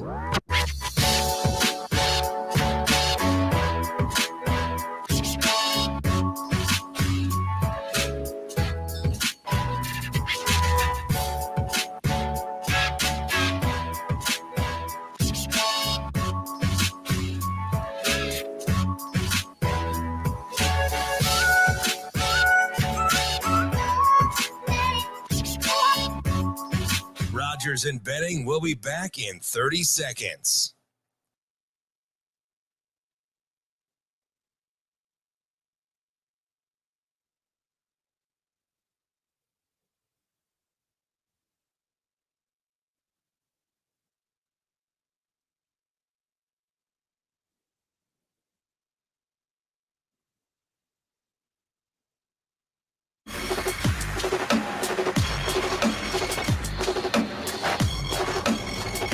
Coffee and Cream with Rogers and Benning on Hail Varsity Radio. Hey, you don't see my cup, but I switched it. You know, I brought the Bears one today because we're talking to Phil Rogers. He writes for the Chicago Bears, and then he also, of course, spends a lot of his time writing about baseball. So I brought this today just because, you know, of my fandom for the team. But I've poured the beanery coffee into the Tervis to keep it warmer. Tervis, I love it. It is. What's your go-to again? At the beanery, they have this and you're going to call me up something. They have this vanilla latte with lavender that I've been getting. Pardon? Yeah, you heard me right. Does it? So I know lavender has a calming effect like chamomile, but Don't you want to get going? It seems like an oxymoron. See, you would think, but with all the energy I normally bring, you're like, let's dial it down a little bit. Yeah. So today I went with the vanilla latte with lavender, and I will own that. It is. All right. It is in the mug. Thank you to the Beanery for hooking me up. No judgment from me. I had a question though before we get to Brady Oltmans coming up here in the next segment. If you believe, going back to hazing, if you believe, and it's my whole thing of trying to land the plane in the first segment. If you believe Adam Rittenberg's report from the players pushing back, and they said, hey, listen, we had a independent third party that came. It took 6 months. Whatever. Coach Fitz had no knowledge. If in fact you take them at their word and it took 6 months, how do you have a athletic director that has to go back and reassess the penalties of the head coach if the investigation took 6 months? That would be like me studying for a test. I said, man, I studied for this thing for 6 months. 6 months. And then I tell you, I rushed through it because I didn't have enough time. Something's not, I'm missing something, which is what I want to know about either the numbers reported, the severity. Is this an isolate? Is it just this one? Is it a one-off where somebody won't let it go, where they need a pound of flesh? I don't think so. So what happened? Like, are you with me? It doesn't pass the smell test. If something took 6 months to investigate, you don't make a ruling on the punishment unless you're incompetent and didn't read the report, or you read the report and thought that the punishment fit the crime. And did you receive backlash to then reassess what I don't understand. So something you made me think about right then and there was this. Because of how quickly they came out with the 2 weeks, it's almost like he knew that that's what he was going to give him no matter what. Are you following me at all? Yeah, there? so maybe like the investigation took 6 months. He reads the report, or he got handed the report before it was made public. Okay, he reads it once. He's like, "Oh, like, how much did Coach Fitzgerald actually know? I got to give him something because we can't just let this, brush under the rug." So we'll start with 2 weeks, and then that's typically when coaches take their vacation, though. Right. So was it like a strategic move of like, hey, you're going to be gone these 2 weeks, and let's just tell the public that this is what I'm suspending you? Or is it actually hey, I just need to get something out there. Like, hey, you're doing this now, and then I'm going to go back on it, read it some more, and then I'll be transparent with you about what we need to do next. It's just kind of incompetent isn't the word I'm looking for, but it doesn't seem like he fully understands the scope of his duties. And, maybe when the report came through, players jumped to defend quickly. So the AD's like, well, okay, so if 98 people are telling me this and 2 people are telling me that. What if it's 320? Right, but that's just a number, right? Yeah, that makes the case even stronger for the defensive team. But what if it's 500 and 100? Like, what's my point? That's what I asked. How many people does it take? How much does it? What does it take? And what I told you is, and I don't want this to sound like, hey, I don't believe, because I need facts to back up a lot of opinions. I need more than one to tell me that this happened. I need that. We got to assume it's more than one, right? Right. But I need more than one to come forward. Now, what I was something that I've been holding on to, I 6 guess, months. for a little bit. 6 months. It is hard for guys to come out with things like this. Understood. Because you don't want to sound. I want to be very sensitive to victim blaming or victim shaming. You don't want to sound like bothersome to somebody else. You don't want to sound like you're anything less than what the next man is. So I get that. But, and this, some people may believe this, some people may not. But, for those people that have said they've gone to heaven and come back to life, like there's a couple of reports out there about what Jesus actually looks like. And one girl overseas like painted an image, and then another boy who they made a movie about in like 2010 backed up that image. And they're like the only two that can say like, that's what he looks like. Okay, well, there's two. Now, if we start getting more, like it becomes more of a belief thing for everybody else. But meanwhile, if you just had one person that said, hey, this is what he looks like, and I painted this photo, I'd be like, maybe, because somebody says he looks like this, somebody says he looks like that. And, at some point you need more sources to back up the claim. It's interesting because in court, like an eyewitness account can do it. Can be enough. That can do it. You're absolutely right. That's interesting. But just my personality is I need a lot. You're like staying with the biblical thing. You're like Thomas. Mm-hmm. And Thomas just was inquisitive. I don't know if he became doubting Thomas, but he just asked a lot of questions. You ask a lot of questions. And I do ask a lot of questions. Yeah. That's just who I am. Yeah. And because I want to know. I want to believe, so make me believe. But I just need more. There's something disjointed about a 6-month investigation and you not getting the punishment right. Mm-hmm. Question. Now, he did say that he did say, hey, listen, I maybe didn't understand the full magnitude of what was in the report, especially when it comes to the dereliction of duties, just as the overseer. So did somebody come back to him and say, hey, listen, this went on under his watch. Whether he knew about it or not is inconsequential. He has to be responsible for the cultural, for the intellectual cultural properties within the program.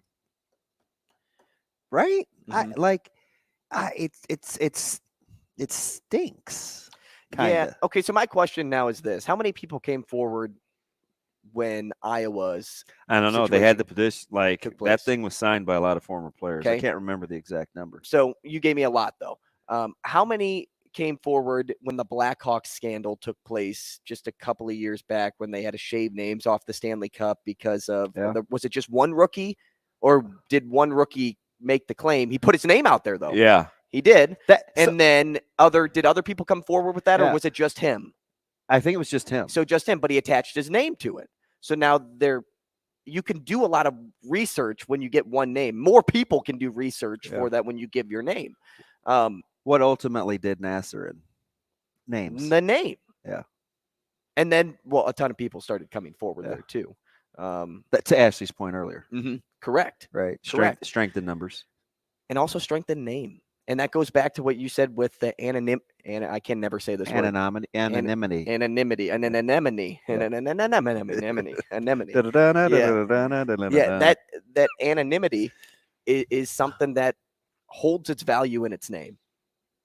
And that's why, it's hard. All these situations are hard, but if you're coming forward with these details, you're already in a state of vulnerability. I might as well go all in. I don't know. I would just like to know if this was a rigorous 6-month report and it was an independent third party, which you're telling me it was. What did we miss in that report where you need a mulligan on the punishment? You went from 2 weeks non-paid to big-time trouble. What happened? In 3 days. 3 days. That's my thing. Mm-hmm. A lot more is going to come out about this. Right? Private institution, but it seems to be pretty public right now. We'll just have to wait and see, I guess. I mean, it is Monday. What's day 4 going to hold for us? Man. Unbelievable. We'll take a short break. We'll talk to Brady Oltmans when we come back. Stick around. More Coffee and Cream. Rogers and Benning will be back in 4 minutes.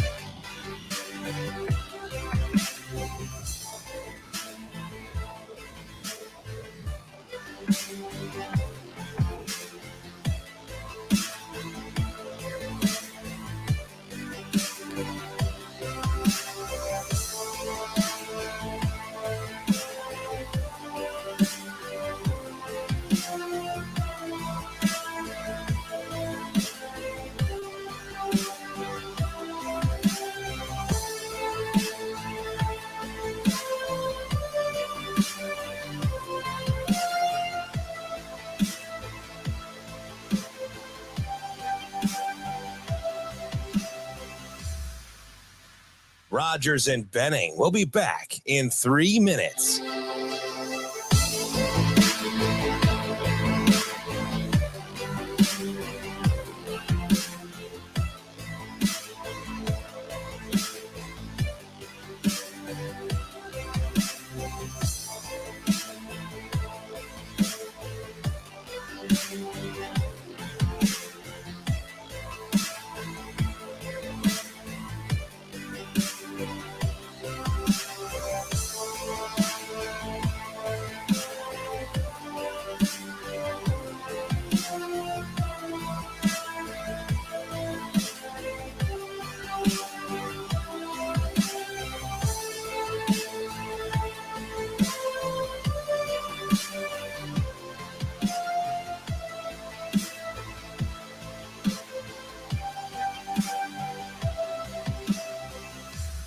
Rogers and Benning will be back in 2 minutes.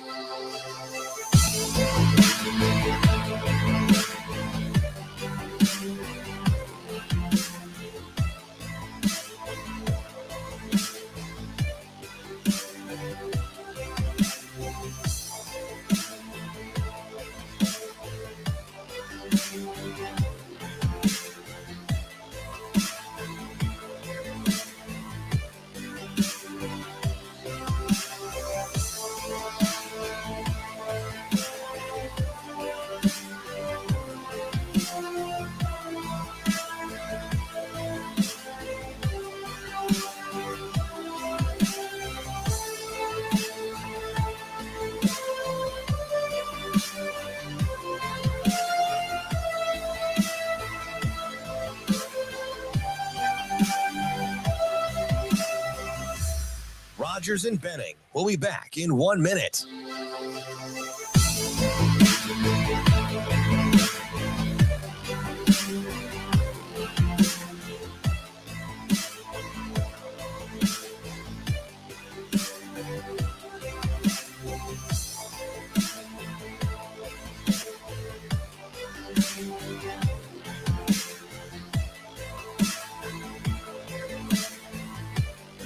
Rogers and Benning will be back in 30 seconds.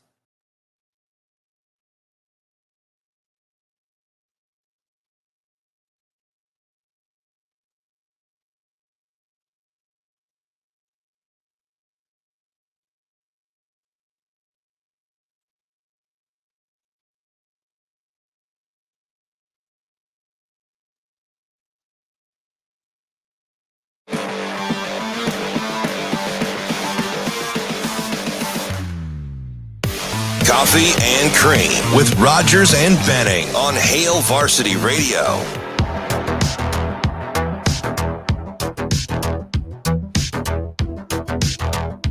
Hey, welcome back to the show. Coffee and Cream on Hail Varsity Radio, powered by Currency. DB, Andrew Rogers, ESPN 590 here in Omaha. We're live on Twitter, live on YouTube. You can catch us via StreamYard. Sign in, leave us a comment, or give us a call, 888-638-4876. We take a moment now to talk to Brady Oltmans, who joins us every Monday via StreamYard. And he's in a new location. Trust me, I'm observing. I know. That's not his normal it's always something. Well, you know, I just moved from the bedroom/office into the living room/office. Ah, trickster, you. It looks like you just moved from the pillow to the computer too. No, the dog wanted an extra long walk this morning, so I got plenty of sunlight. I just it takes a little bit for me to get moving. I blame it on the slow heart rate. Hey, Bill, what kind of dog do you have? He's a little corgi. Oh, pick him up. A little corgi. You want me to pick up, bud? Oh no, yeah, like every dog dad. Hey, come here, Buddha. Yeah. Look at him. Little cutie pie. What's his name? It's Archie. Archie. I know another dog named after. Named him after a song by an Canadian rock band. You and I got to have a talk about Canadians. Not about the next Texas quarterback at some point. No. Give Archie a year to exactly. Give Archie a year to sit behind Ewers and get Ewers drafted. Then Sark may buy himself some time. Bill, let me ask you something. Because Andrew and I were talking about Minnesota and kind of the trepidation in this opener, right? Where Minnesota is a healthy fave and not whether they should or shouldn't be, but who's the game more important for, in your opinion, as we're 60 days away from kick? I think the easy answer is Nebraska, just because of the new staff, Matt Rule. I mean, I guess it's low stakes for Nebraska because he gets a mulligan. Not a mulligan. I mean, it's game one. You can definitely excuse a lot of things on that. But I definitely think that it's not like it's low stakes for Minnesota either. I mean, they had been a pretty consistent coaching staff there, but just in the last coaching carousel, some assistants fled. I know a couple of them went over to Illinois with Ryan Waters, not with Illinois, but over at Purdue, where Ryan Waters, former Illinois DC, is now taken over. I think he got a couple of assistants over there. So PJ's had to move and shuffle his coaching staff a little bit more than in previous years. So I think there's a little bit more curious eye to see who he gets in and if they're the right people to fit at Minnesota, because I think, especially now with Luke Fickell moving over to Wisconsin, there seems like there might be a little bit more pressure on PJ to send Minnesota up to that next echelon in the Big Ten. And obviously there's certainly pressure on Matt Rule in Nebraska to get going. But year one, game one for Nebraska, the pressure's not there for Matt Rule like it is for PJ, but it's not like it's low stakes for really either one of them. Do you get the sense that, not to harp on the spread, I'm just surprised that the assumption is that Minnesota is officially plug and play. They've got a lot to fix by the time they put toe to leather.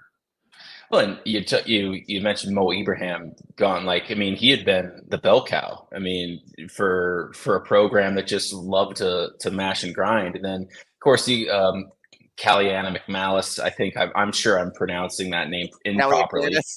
Yeah, the other Greek freak.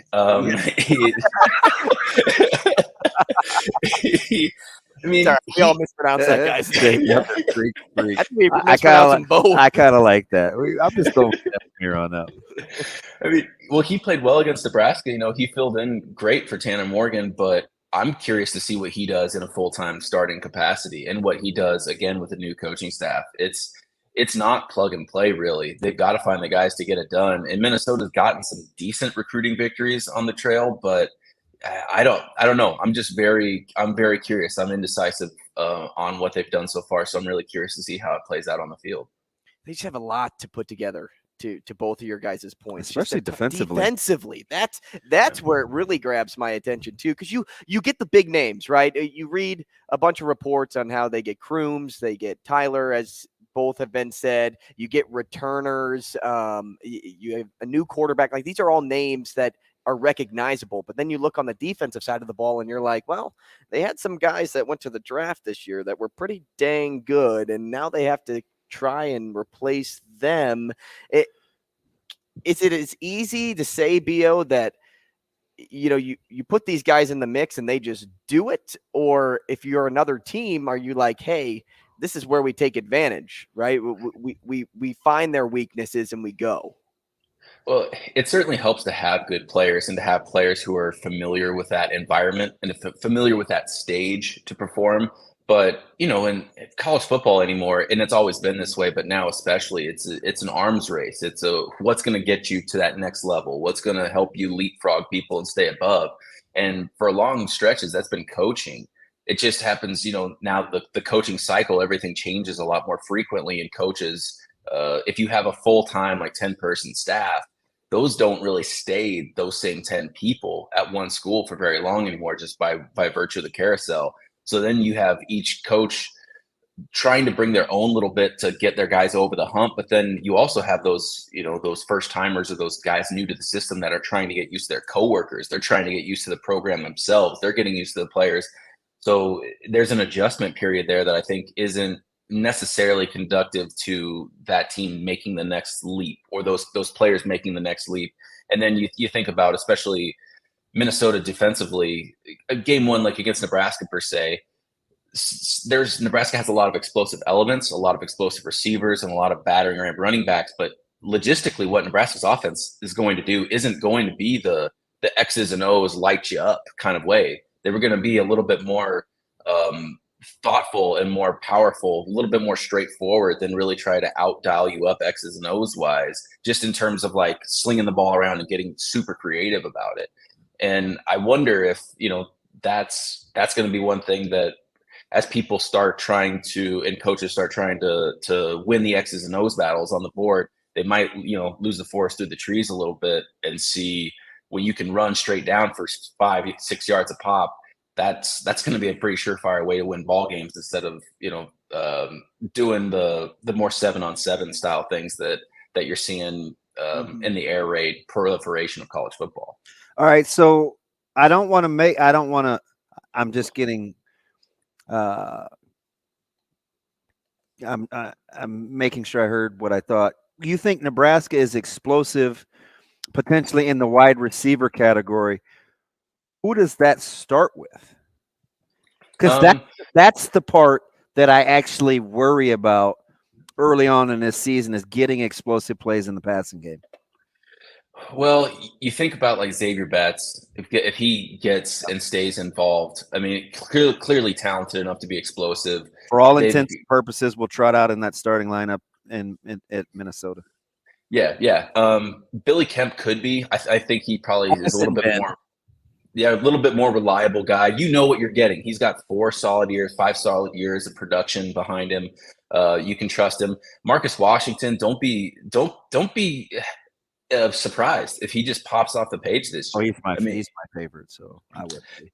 And then you've got, I think Satterfield and Rule have both said that they need some of the younger guys to step up. So you've got explosive guys, Malachi Coleman, Jaden Doss, Jalen Lloyd, guys who can just physically are capable to do things that Nebraska just historically has not had at that position, to where if they get the ball in those hands, they're able to make those explosive plays. I just think, I don't know if necessarily you want to bank on that right away, year one, especially with those freshmen, but there's the potential, and it's there in that receiver room. We're talking to Brady Oltmans, Nebraska football and recruiting for Hail Varsity, at Brady Oltmans on Twitter. I want to take a moment and look at that recruiting side that you lean into. And as we know, Nebraska landed 16 commits at one point in just 22 days in the month of June. But right now it almost feels like things are starting to slow down, even though recruiting, as we know, never stops. It's July. I wanted to ask that. Is it just because it's July? Is it going to build up more in fall camp, in season? And who do you think is going to be next in the fold, BO? Yeah, it's the July dead period. So, you've got some kids like Preston Talma from Hawaii is scheduled to make his announcement, I think, next week. You've got a couple of other guys that Nebraska's in the fold for that should be making their announcements within the next week or so. No word exactly on a date for Grant Bricks. I know there's a possibility he might take his decision into the season. There are a couple of other guys that might take their decisions into the season. So it's just one of those dead period times where coaches are taking their vacations, taking their time off to step away, have times with their family, and then kind of regroup and work on in-house recruiting during the season. I wonder if they're going to try to do if Nebraska's coaches will try to do something similar to the spring where they have like open doors for fall camp and fall practices where if, should it align with the recruiting calendar? I haven't exactly looked at the open dates and whatnot, but if they can get people in to like look at camps and practices again for the open door policy of like, hey, here's how we do things. No secrets. No, we're not hiding anything. Come take a look. And if this is something that doesn't fit what you want, no shame at you, but if you can get behind this and you can play in this, then right away, like you've seen how the sausage is made, and if you're all right with it, then you kind of clear that next hurdle with them. So it's kind of that thing. It's downtime now, and then just prepare for the next stage of the blitz and what's coming next.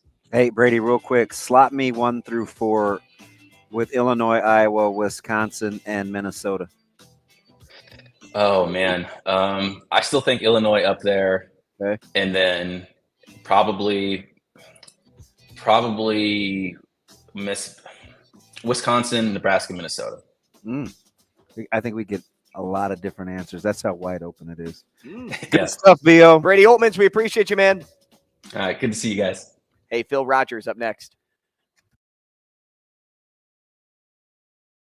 Rogers and Benning will be back in 4 minutes.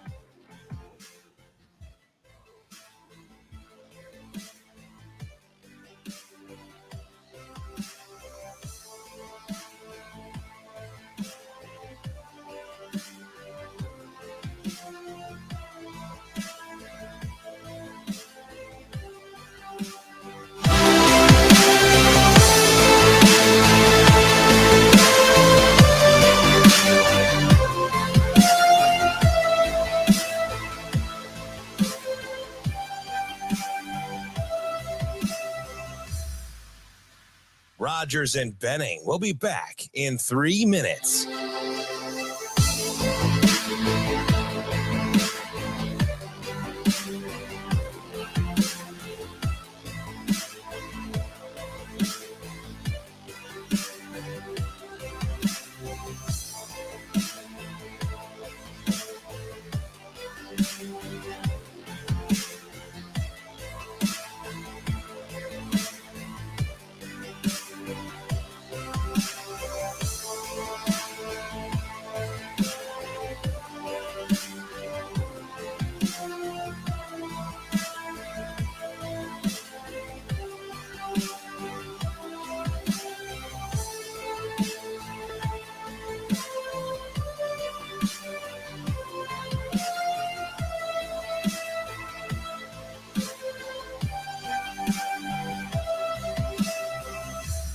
Rogers and Benning will be back in 2 minutes.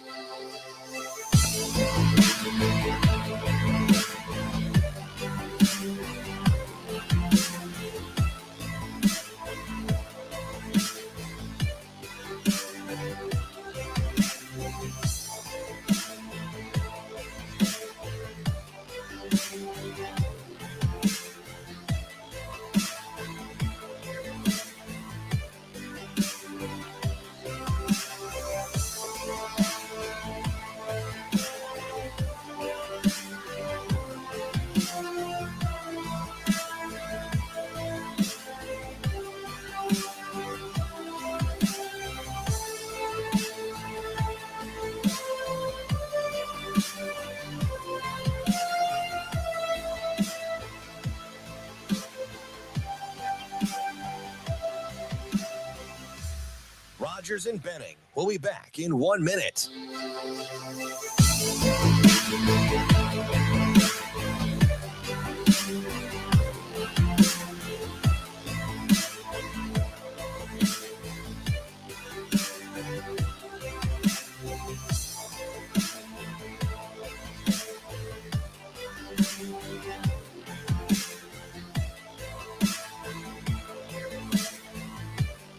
Rogers and Benning will be back in 30 seconds.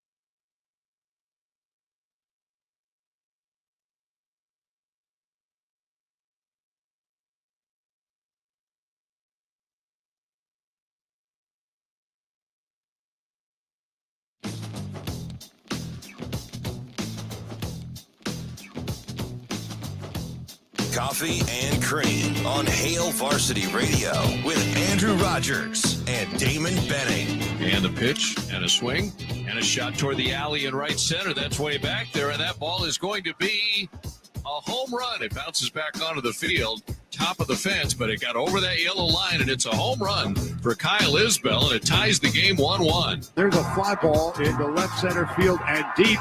This one has a chance, and J.D. Martinez, it's his turn with a home run. Fourth for the Dodgers tonight. They had 5 last night. Martinez had 1 last night. He's got another 1 tonight. The Dodger lead is 9-2.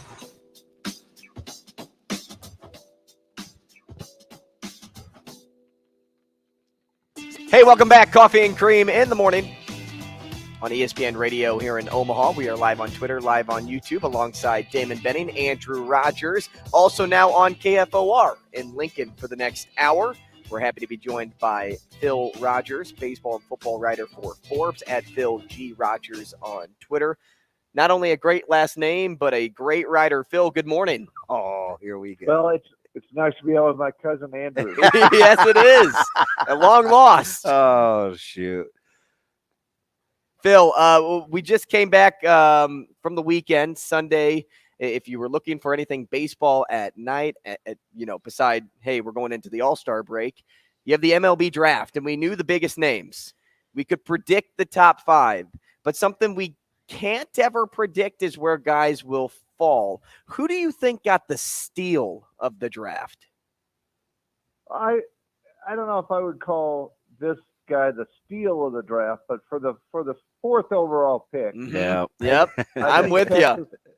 Texas got the most proven, the safest bet, the safest high ceiling player in Wyatt Langford, the center fielder from Florida. I love the 2 LSU guys, but I think tools wise, Langford I like a little bit better than Cruz, and just for a high end arm. I mean, it's apples to oranges, and the Pirates feel better about their inventory of hitters than they do their inventory of pitchers. So, they took Paul Skeens, who, if he has anything left in that arm, could be pitching important games for the Pirates in September this year. So that will be fun to see. That's sort of a fun matchup. But I think long term, Langford is the guy that's going to be a multi-year all-star, and just a guy that's going to join an already dynamic lineup in Texas sooner rather than later. I'm a big fan of drafting the proven college hitters. Those are definitely the safest picks. Let me ask you something before I move off the draft completely, before the All-Star break is here. But with Chicago right at home, and it's a guy we saw a ton in Matt Shaw in the Big Ten, could have gone with a third baseman. They just signed Dansby Swanson to the 7-year deal. Where does Shaw end up, in your opinion? Well, I mean, before Dansby Swanson, Nico Horner was their guy, and he was a college shortstop from Stanford. They signed him to an extension this spring, so they are loaded with guys that were strong college shortstops. I think shortstop's just really a starting place for the majority of high school and college shortstops, really. I mean, it tells you that it tells teams you're a really athletic player. But I think you're right. Swanson is the guy they've committed to. And honestly, he's not that much older than the guys that are in this current college crop. So I think Shaw's probably going to have to get another position, whether, you do hear, a little bit of negatives about his arm. I don't know. I think more likely, he would be a guy that would wind up at second base, possibly even in the outfield. Ian Happ, who's now their regular left fielder, was a guy that played a ton of infield at the University of Cincinnati. So they're definitely a front office that has, like me, identified or college hitters as the safest picks in the draft, and they've really leaned into that. His And I think 53 that home runs draws may be a testament to that. Yeah, and it's a decent place to go right now, Chicago, because that core that looked like it was going to be there for a long time did not really last, and they're in some stage of a rebuild.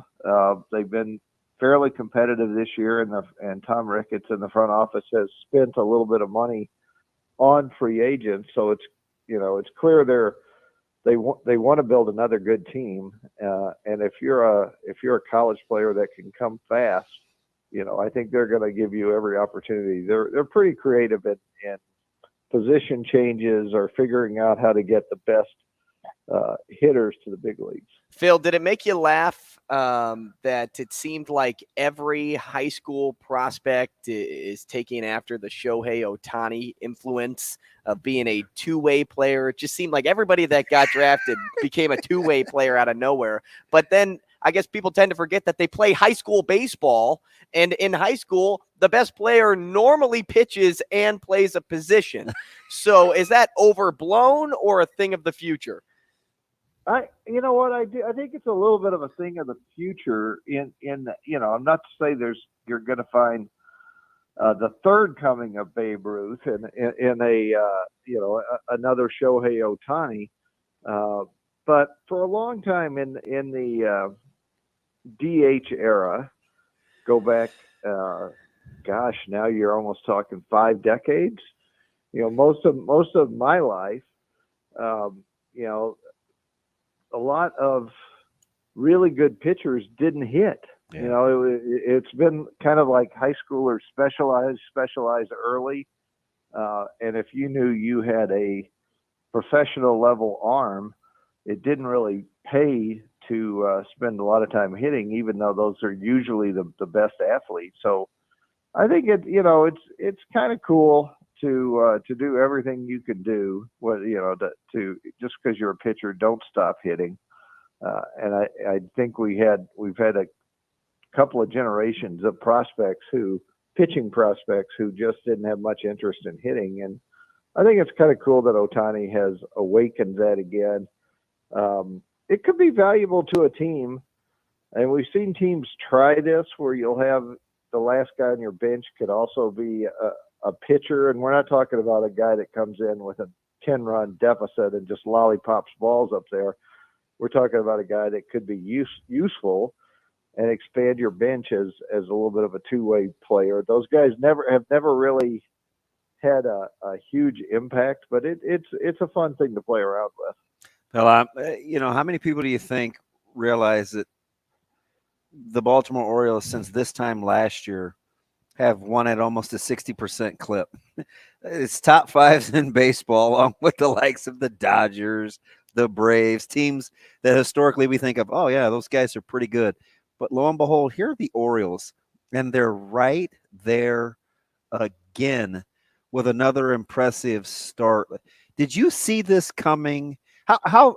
Let me ask it to you this way. How many years ahead are the Orioles when you watch how they tried to rebuild this thing a couple of years ago? Yeah, I'd definitely say they're a couple of years ahead. Yeah. You could see it coming, with the talent they were getting through the draft. When they landed, maybe a generational catcher in the draft, you could start to see it coming. But I definitely did not think they would have the pitching this year to win. I mean, they've made some crazy trades. They right now they when the season first started, I was like, how serious are they? But they have 2 of the best closers in the American League. They have 2 closers on the All-Star team now. I definitely think they're for real, and I think the model for them, although they haven't quite got the same attention. I mean, there are some of the same front office pieces. Some of their front office started in Houston, and I think they're a little bit of a coming model of the Houston Astros that have stuck around and are really the dynasty of this era, despite, the Dodgers, the Mets spending, the Dodgers' consistent success. If you go back and look at it, they've had so much success, I'm afraid to use the numbers because they might not be right. But in the last 4 or 5 championship series, that's serious business. Yeah. I mean, it was the Cubs built this team that broke the curse, ended the curse. But, they did not get they really only had 2 good postseason runs out of that team. And the Astros have put together this dynasty that every year is built for the postseason, and that's somewhat what I see the Orioles doing. Although it's that's the most interesting thing to watch in the second half is what's going to happen in the American League East, where at the All-Star break, the last place team, Boston, is 5 games over 500, and the first place team, Tampa Bay, is 23 games over 500.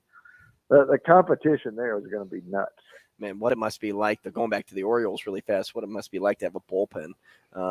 And I say that on the heels of asking this question, Phil. Do the Cardinals need to deal one of their superstars before the deadline in order to get more solidified starting pitching or bullpen pitching to have a chance to make the playoffs? That if they could pull off a trade like that, trade a piece that they could, they do have all those outfielders, and they seem to have the extra fringy pieces. They've moved guys around so much, maybe at the extent, sacrificing some of that great defense they had a year ago. But they've got a very versatile core. If they could find a way to trade a hitter for a pitcher, it would probably be a good idea. They do have multiple hitters, but doesn't it feel to you that it's not about, it's almost always about the talent. So I'm going to contradict myself a little bit here. I mean, winning and losing is almost always about the talent on the roster. I think the best 5 managers make a difference and the worst 5 managers make a difference, but otherwise players win or lose. But something just feels horrible there. I can't say, and I don't know that you can recover from, the long runs of blown games in May, June, and July. It just set such a horrible tone. I have a real hard time. I don't know what Fangraphs and those things, what percent chance they give them to make the playoffs now. I would guess it would be under 20%. I kind of think if they make a trade, they need to make some hard decisions on their personnel. They need to reevaluate the coaching staff and everything. And I like Bill DeWitt as an owner. I think he's smarter than the average cat. He's more attuned to baseball than the average baseball owner. So I think he will be on the job, and between now and next spring training, they're going to make some really good decisions, but I don't know if they can be short-term decisions to save this season. Phil, I'm definitely taking advantage of the fact you can go macro and micro. I'm going to do one at the same time. Both teams different. One's national, one's AL. Both have had 2 of their front-end starters kind of limp their way along in the first half, but a lot has been expected of them. Relative to the division, who's more apt to make a move, the Mariners or the Phillies?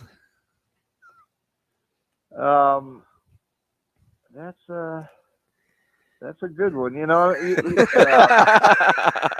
They remind me a lot of each other, especially with the preseason buzz, and then how they both kind of just schlepped their way along the first half.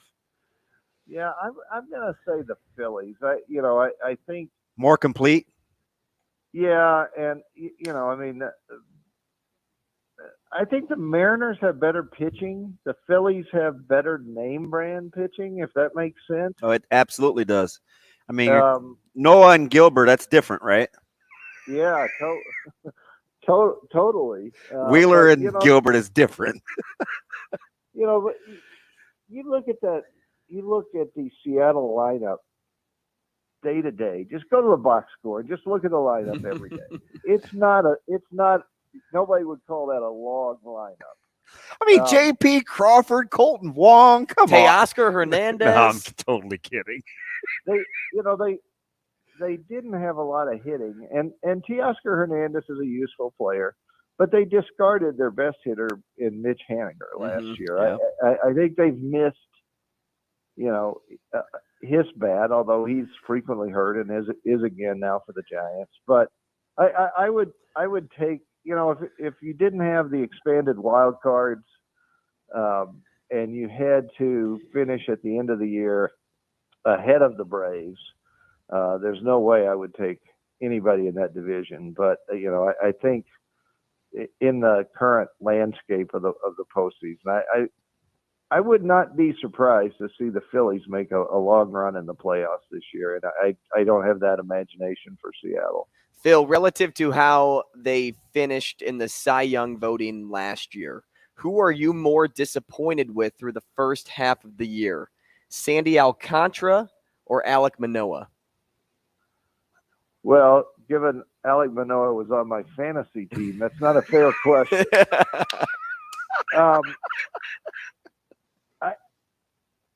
I would say, though, Alcantara had done it for longer. Manoah was kind of a year and a half in the big leagues, and he looked very established.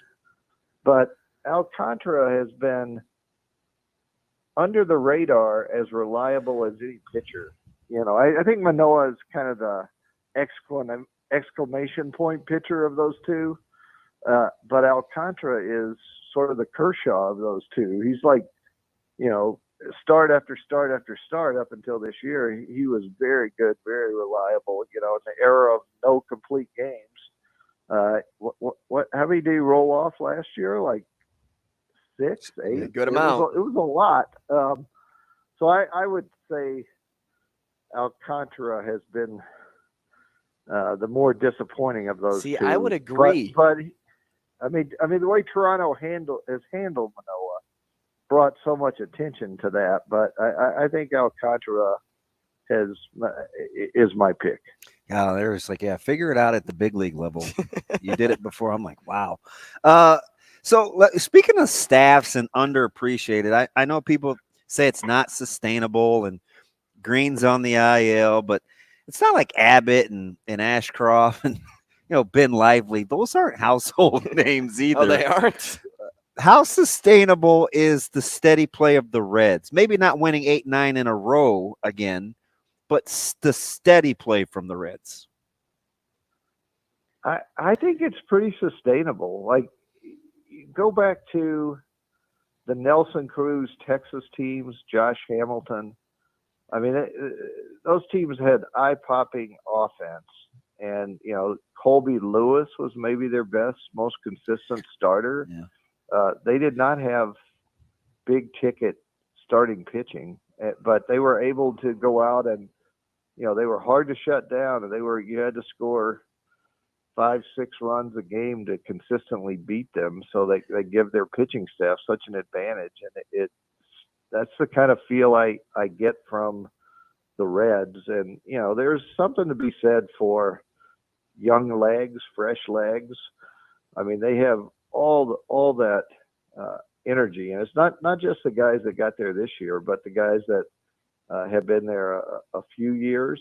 It's going to be fun to see, how much they can play Joey Votto. But I think if he stays productive, that's a very nice edge he gives them, and with the experience to go with the young energy. So I don't see the Reds backing up a lot.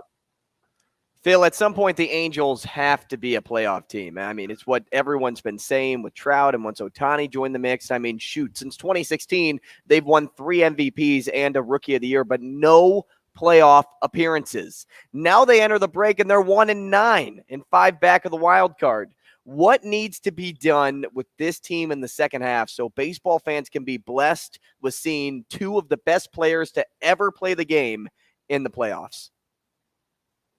Well, I mean, their big decision is going to be July 31st on what do they do with Ohtani. I mean, I've heard people say, insiders that are knowledgeable say they don't know that the other teams are going to put together an offer good enough to tempt them to deal Ohtani.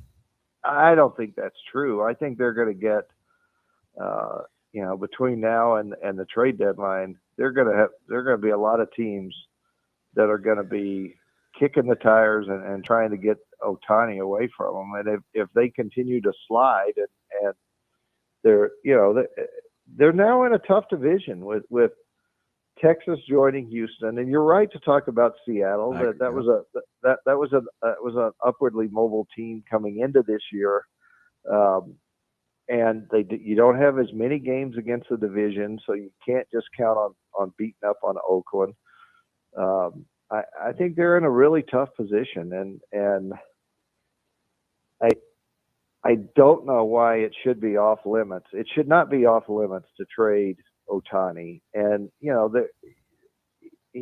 not going to re-sign if you don't win. But there's just like no indication to me that they're going to win, and the high level injuries have certainly continued with Trout and Ohtani and Rendon. Rendon is probably the biggest black hole in that organization, and the investment they put in there, and I don't know why it hasn't worked, but I think just injuries maybe.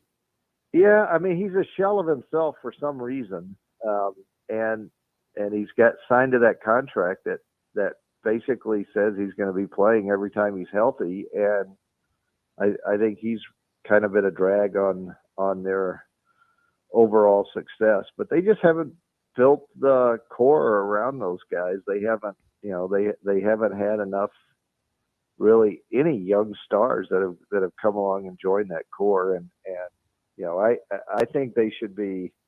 I think they could get better quicker if they were open to an Ohtani trade, but it seems like Ohtani might be the kind of player that stays on the roster till the end, and then they leave and they get a compensation pick as a free agent. But their fans would really, really hate to see him go. But he's not doing much good there, and I don't see it changing in August and September.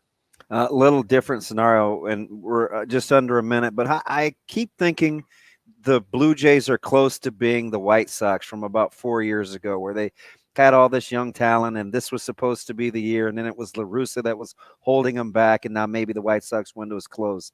At what point will the Jays have to start producing along the lines of what we say their prowess is? Probably tomorrow. Isn't it? I read about them every year, and it's like, here we go again. Somebody else's fault.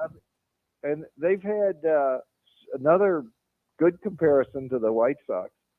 One of the most stable front offices in baseball. I mean, there are very few changes for more than a decade, very long time. And I watch a lot of Toronto on TV. They are a fun watch, and they're not a flop right now. Take that .549 winning percentage, projected over 162 games, 90 some odd wins, I would think. But they're kind of in the wake of the Rays, who are really doing. The Rays are ruining baseball.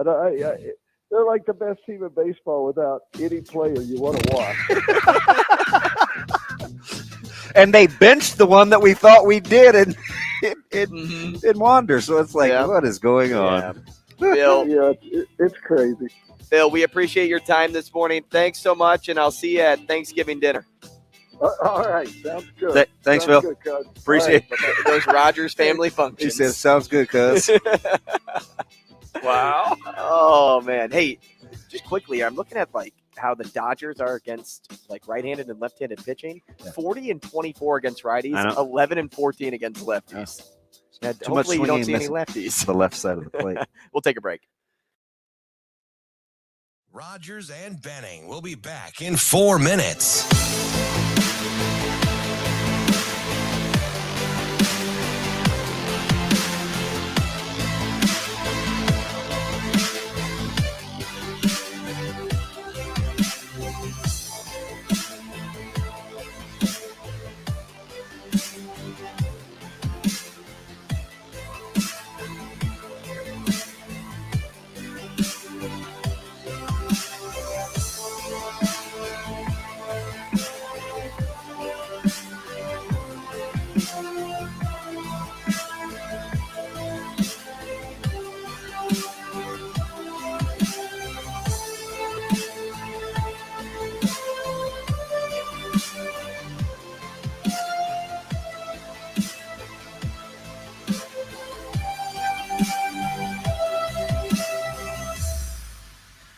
Rogers and Benning will be back in 3 minutes.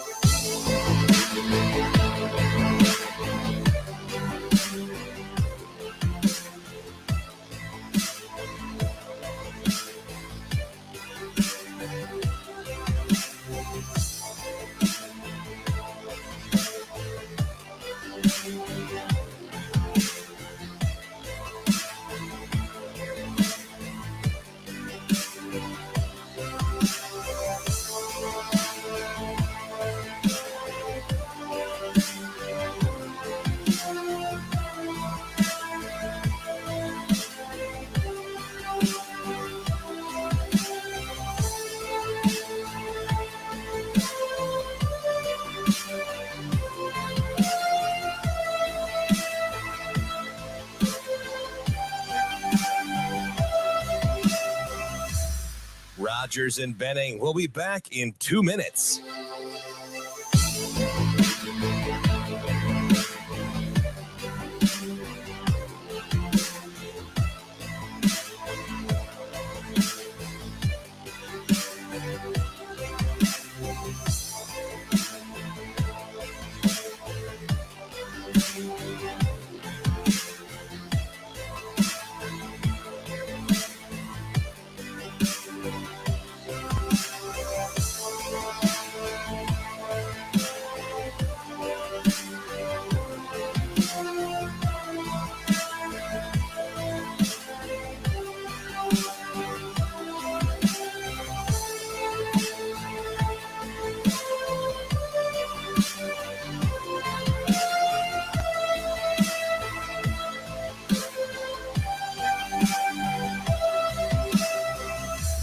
Rogers and Benning will be back in 1 minute.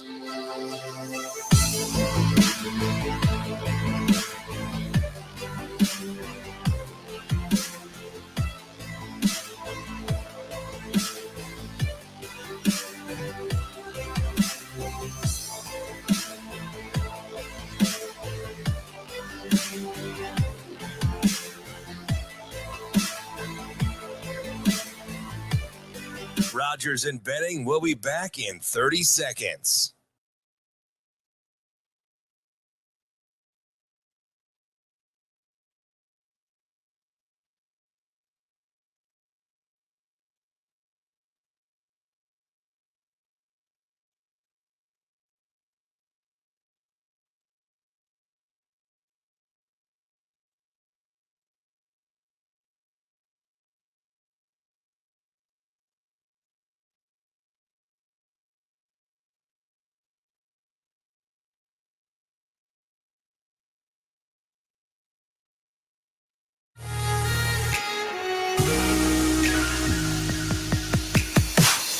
Coffee and Cream with Rogers and Benning on Hail Varsity Radio.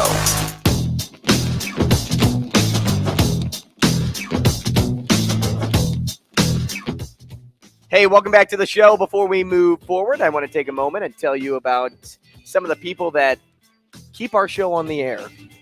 They're the people that pay the bills, per se. And that first group is Dingman's Collision Center. If you have a problem with your car, you take it over to Dingman's. If you need a new tire, if you need, maybe some fluid to go to your engine of some sort. I don't know all those car details. That's why you go over to Dingman's, because they will take care of you there.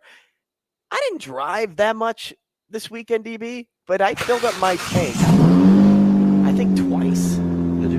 And I'm like, how? I didn't do anything. I picked up Caleb last night at midnight. So that was one. I went to my mom's. I dropped him off at the airport on last Tuesday. I didn't do much driving either. See, but I must have done a lot because I wouldn't have filled my tank up twice. 4 great locations. If you need an estimate, go to dingmans.com. Something you should wait to do until you get home from Dingman's is crack open an ice cold Zipline beer. Hey, Shane, remember the beer that we're advertising? Do you remember what it's called? Something in a 9-pack. No, Wow. that is wrong. Do you know what it has hints of? It has that weird fruit, that unique fruit. Banana? That is not a unique fruit. That's pretty unique. But it is a tropical fruit. It's can opener tropical ale. Okay. Okay. And it's the new summer crusher brewed with Guava. Come on, Shane had no idea. Guava. And lemon. Such a punch. It's perfect for a hot summer. It's perfect for a hot summer day. Refreshingly and slightly tart. Ask your favorite beer store where it's at because they will direct you to it. Didn't you say we were watching highlights of the softball game, the celebrity softball game? Mm-hmm. Who did you say looked like Shane, the center fielder or the left fielder? Left fielder. If you went to punch little JoJo Siwa, what was going on out there? If you went to punch me, I'd be okay because you'd probably just go straight out and it'd go right over my head. I doubt it. I can't wait for like July everything 29. Else. Speaking of punching, yeah, right over you, right over your head. He's like peeking over the ledge. Are you doing anything for the fight, Crawford Spence, on the 29th? Yeah, I will be driving home from Gatlinburg, so it will be watched on my phone. That is very unfortunate. Mm-hmm. I would not leave to go anywhere. I will. Shoot, man, I can't wait to watch that. Yeah. Yep, that's the family trip. My buddy said that he does part-time work, which is weird in his real profession. He does something legally. Oh, I'll be in Louisville. That'll be sweet. But he has a side hustle where he works at the casino. And this weekend, he said he took the 2 largest bets ever since he's been working there personally. Okay. And they both had to do with Bud Crawford. Now, did he see the purse size of those fights? Yeah. I have to spend as much to make as much? Yeah, they are going to get paid. And what may be a 3-fight, but certainly 2-fight deal. Even if you go to 3, you're making that type of money every fight? Yeah. I know one of my buddies, Lance, he said he was worried, not Michigan Lance, Walk Dog Lance said he was worried potentially about Spence's size. He's only going to come into the ring, I'm going to guess, probably 5-6 pounds more than Bud. Okay. And Bud has longer arms. He's a 74 and some change inch reach, and Spence is only at 72. So the size will be much ado about nothing, but highly, highly, highly anticipated, and they are going to get paid. Are you traveling for the fight? No, because Caleb's in Vegas next week. So yeah, just early. No, short of somebody giving me an extra $1,800, I will. You'll gladly. I'll be at home. You'll gladly go. Yeah, I will be at home. I just can't see. So early prediction for you. What would you take in this fight? A W, but I want it to be convincing because I'm just sick of, and it's obviously it's somewhat personal, but I do think I can be objective with him. I'm just tired of the knocking of the perceived lack of competition. And, Spence has been the anointed one since he's been in boxing, and he's just made a living being such a good mouthpiece. And, Bud is a terrible self-promoter. And so I think he kind of flies under the radar, but, Bud beats guys that are not very good. Other guys get beat. Other guys beat them, and it's a notch on their belt. So right. I'm just hoping for a win, but nothing would please me more than a stoppage because he has a knockout streak. What's it? 9? 9, I think. So okay, what's the main verb you use there when describing Bud Crawford? Intelligent. He is a ring savant. But you also said the word beat. Yeah. He beats guys. Let's not say that when you get to this level that beating somebody, he's extremely mean-spirited when it comes to being in the ring, and he's a winner. He's just ultra competitive. He's a winner. It's his competitiveness is through the roof, and I mean that. A lot of people, I put him on the same plane in terms of competitiveness as arguably the greatest competitor I ever did anything with, and that was Tommy Frazier. Just has to win. Big pedestal. He has to win. Everything is personal, and he just has to win. We'll do the sports cleanup next, but I want to. This may be meant for the cleanup, but I'm going to ask you this now because it's kind of like a little trivia question. Because you were talking earlier about some first-round picks at Nebraska that you ended up living close to. Yeah, Alvy Shepard lived on my floor at 6th floor in Harper. I know a lot of you, if they ever heard me mention Alvy Shepard and the legend of Harper Schramm Smith, he is a legend. Drafted by the Orioles. I don't know, he's in the 20s. I can't remember.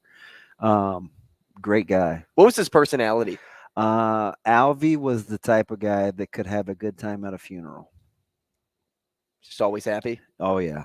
And loose cannon, big cock strong, hard thrower. And then Hurrdat, the very same year. Oh. So two guys that Hurrdat, number 1 overall. I got to play, obviously, practiced and played with Hurrdat and lived next to Alvy. Alvy Shepard and Eric Strickland lived on the same floor in Harper. If you know, you know. Good memories.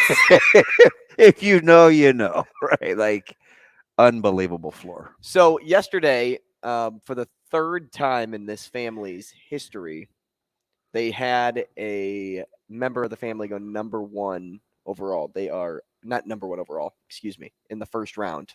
They are all brothers. Can you tell me who they are? They all play right now.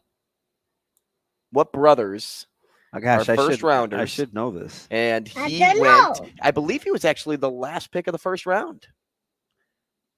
Well, it certainly wasn't George, because I want to know why the Dodgers drafted him. Don't need any small high school outfield. kid. And they are Canadian. That's your clue. Huh. The fans. No, well, they produce. So I don't know how much I blame them here. This is a lot like Shane's personal life. I'm drawing a blank. The best one, the one that was drafted, I think 16th overall, plays for the Guardians. You're an artist? Ramirez? Not Ramirez. They're not. He's not Canadian. And I need brothers. I know. I don't know. The Naylor brothers. Really? Yep.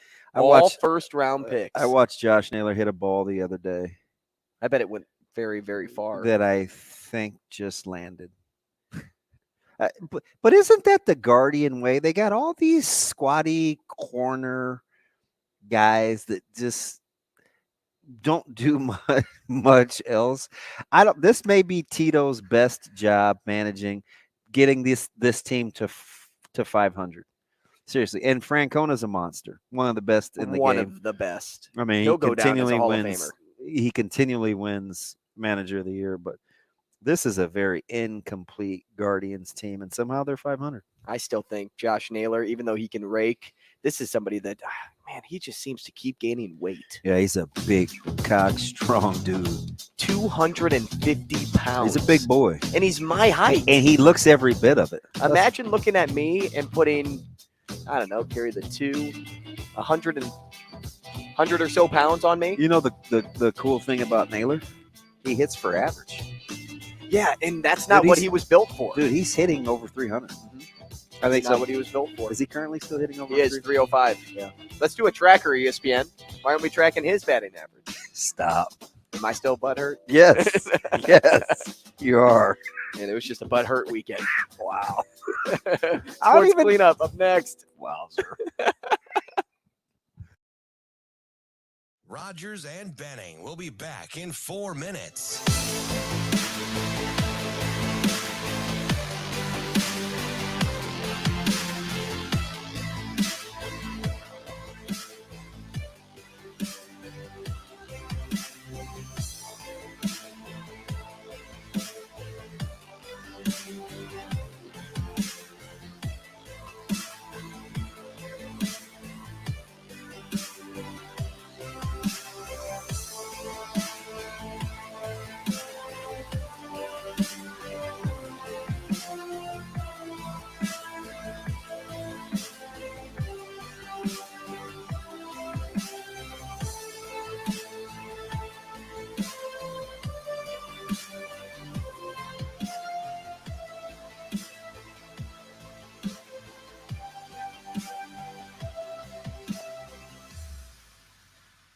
Rogers and Benning will be back in 3 minutes.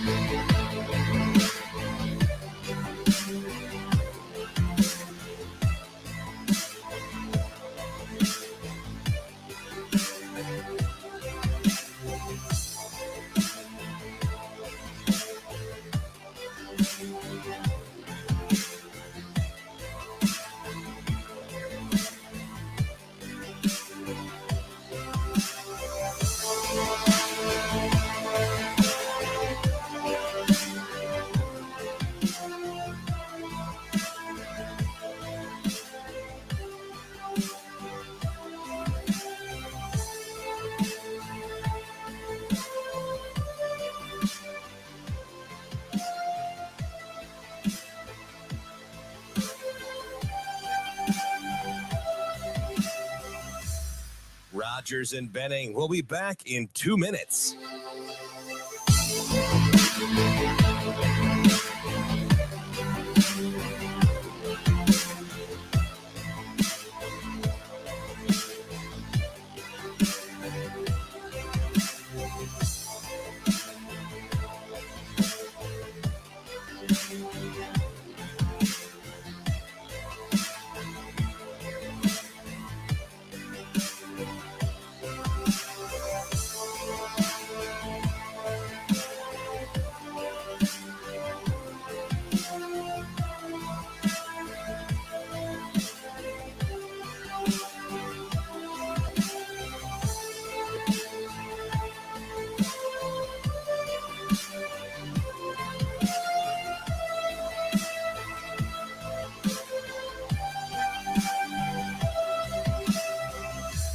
Rogers and Benning will be back in 1 minute.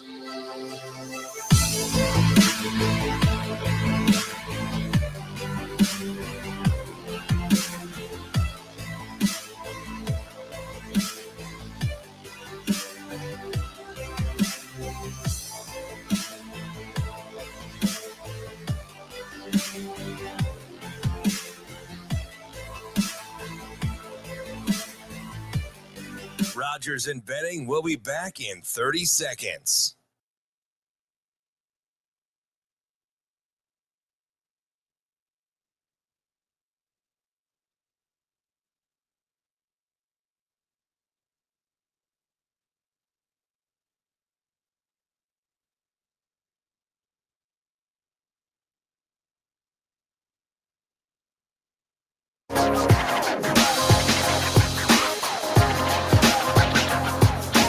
Coffee and Cream with Rogers and Benning on Hail Varsity Radio. Things you wanted us to get to from the weekend, but we didn't. Cleanup on aisle 6. It's the Coffee and Cream Sports Cleanup on Hail Varsity Radio. All right, as we wind this thing down on Monday, alongside, as my niece Clara would say, Damon. She's Damon. funny. How's she doing? I think things? good. Yeah. I'm excited to see her when we go to Gatlinburg. I think she's going. Yeah, she's going. Yeah. And then my nephew Danny's going. The baby, though, Shannon, the oldest child, just had a baby. Oldest child, as if I'm like talking as if I'm sure the Shannon would be father. very appreciative of that. No, she is the oldest sibling in my family, just as a newborn girl. I think they're leaving her behind with parents, the parents that aren't going. Oh, good honor. Mhm. That must not be her first. Second child. Okay, Yep. because the first, like, Mhm. the separation anxiety would be probably Right. pretty hilarious. So I think Clara and Danny. Yeah, Clara's going. So you probably would schedule it around her being able to Mhm. go, knowing your family. yeah, don't worry. I will take some videos for you because I love when she says coffee and cream. Like, coffee and cream. Coffee, cream. And then anytime we go to break, guess what I'm doing? Going to the potty. I'm going potty. Yeah. Yeah, Uncle Andrew's going potty. Easy way to explain it. Where'd he go? Uncle Andrew's got a UTI apparently. Wow. Too far? Yeah, TMI. Wow. They make stuff for that. I see those commercials all the time now. Oh, yeah? Is it just me or commercials a lot more vulgar than they used to be? Definitely. They say some things now. I'm like, I didn't need to hear that. Although there are some commercials, like if you go way back into the tank, It's like, how was that allowed on TV?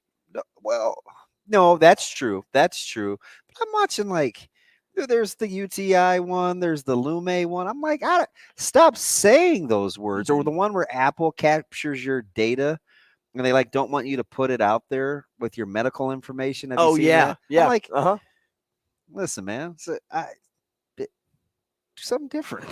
I don't know. Am I being too sensitive? I think I saw an old commercial on Twitter yesterday, and it was about I think it was AYDS and the spelling of AIDS, and they were talking about how AIDS kills AIDS or something. And I don't remember the whole commercial. You're like, you can't say that? But I'm like, well, you can do anything now. What are we talking about? Oh. Well, and if you aren't going to Gatlinburg like me on that family trip, maybe you're going to the Omaha Storm Chasers game on July 22nd, Saturday.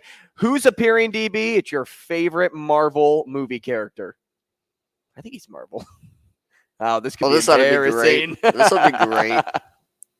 I don't know if you know who my favorite Marvel movie character is. I don't. I'm just going to take a guess. There's like 12 of them, right, Shane? There's a lot more. There's a lot. My favorite Marvel character is probably Wolverine. Darn it. He's not going to be there. It'd be awesome if he was there. I didn't think. I was just saying something to say. I'm going to guess it's Iron Man. Nope, it is Spider-Man. That's the easy one. Yeah. I mean, that is the low-hanging fruit one. Yeah. How is that the easy one, Shane? Because it's always Spider-Man. But I mean, I've seen some cool Iron Man, get-ups and costumes that would be really sweet if they could get it out there. My brother liked Thor. Which Peter Parker are we getting at the Omaha? That's a great question. The one that played in Blackbird. He was fantastic, and he was. Is that Holland? He was yoked. Yeah. I mean, he played that part really, really well. That game's July 22nd. Get your tickets at it's a couple days before my sister's birthday. Let's see here. How do we officially get tickets? On milb.com/Omaha/tickets/whatever, or call the ticket office? You could call the ticket office. Right. It's on the Storm Chasers website. They have a link. There you go. I was looking at their food menu the other day. Yeah? You are a foodie. Yeah, and a lot of times that's kind of what we do, but maybe take Zoe. Go to $2. Go to the $2 game. Get a hot dog. What is Zoe? Zoe's a hot dog eater. Oh, she crushes hot dogs. Yeah, so just get some hot dogs for Zoe. Probably just one. She doesn't need some. Depends. She goes on a roll. She's Really? funny. She squishes the bun, so it wraps around, so it doesn't come out. So it's like a corn dog, which is actually her favorite. Oh, you have said that before. Yeah, you air fried some corn dogs when you air fried some. And she frozen likes fish. when Daddy does them because I don't burn them. But she's so high maintenance. I have to put foil around the wood stick and then kind of wrap the deal. Sure. Because she's can't have any black on it. Doesn't matter what it is. See, I need even some we char. cut fresh pineapple. Better get all the skin off. Cut apple, get all the skin off. It's so annoying. It's like, stop. It can't be like an old banana. No, she does like bananas though. I watched her bomb on some pudding the other day. Bomb? Oh, what does that mean? Like 4 spoonfuls and she's done. Okay. Just swallow the pudding. Not taste it. Just swallow it. Vanilla though. Not chocolate? Nope. Not banana? Not tapioca? She's not really a chocolate fan. She got that from me and her brother. Okay. And Caleb's anti-chocolate. No wonder you and my dad. Like, no wonder you think you'll get along. He hates chocolate too. All right. Smart man. Home run derbies tonight. Who's your winner? I'm going with Rodriguez. Oh, so runner-up last year, a winner this year. Yeah, and I saw there's 3 guys all clustered at like plus 500. Because Yachty's the fave. I think it's Yachty. It's Yachty. Yachty or Molina? Pete Alonso. Oh. And then I think Vlad. And then I think there's like a 3-way tie. Mm-hmm. I would choose Vlad Guerrero if I had my choice. Yeah. So 370 is what he's at right now. Although Luis Robert is crushing. Yeah. I'd watch out for Luis. It's a White Sox in the moment with a lot of pressure. Mm-hmm. I'll pass. I'd watch out for him. I'll pass. Shane, who do you got? I don't know. I want to get the tie though, because Ty's got a beef. He's got beef? Ty's got beef. Yeah. All right, Ty. Uh-oh. Bring him on. We're here to clean things up. Hey, Shane said the heck with the sports cleanup. Ty's not happy. Yeah, Ty's on one. What's up, Ty? Hey, who am I talking to? You have Andrew and DB. What's up, Ty? Hey, I just, I'm a guy from 1982. Okay. And you talked about Harper Schramm Smith. Yep. Yeah. And I lived on Harper 7. And you talked about the athletes that were there. Yeah. You should have, the athletes on Harper 7, I think could contend with you guys. Who'd you have? And I'll give you some names. Okay. Doug DeBose. Oh, Lord. Well, it's Jimmy over. Drayton. It's over. Jimmy Drayton. Hold it. Hold it. Jeff. Hold it. I'm not done. Jeff Smith. Leonard Johnson and Claude Renfro. And I can't even think of the wrestlers' names.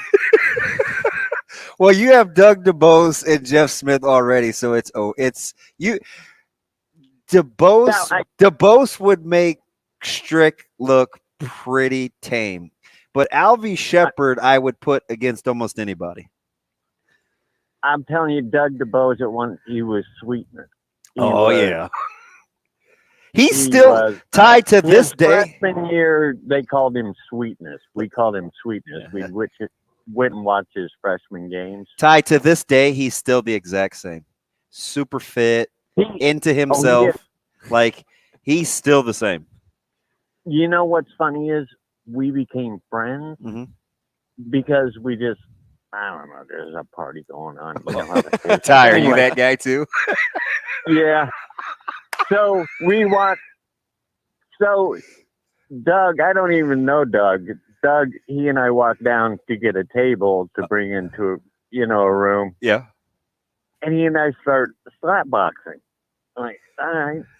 And I'm all 6 foot, 150 pounds, right? Yeah. But I don't care. I appreciate my boxing skills. But he was so tough. Yeah.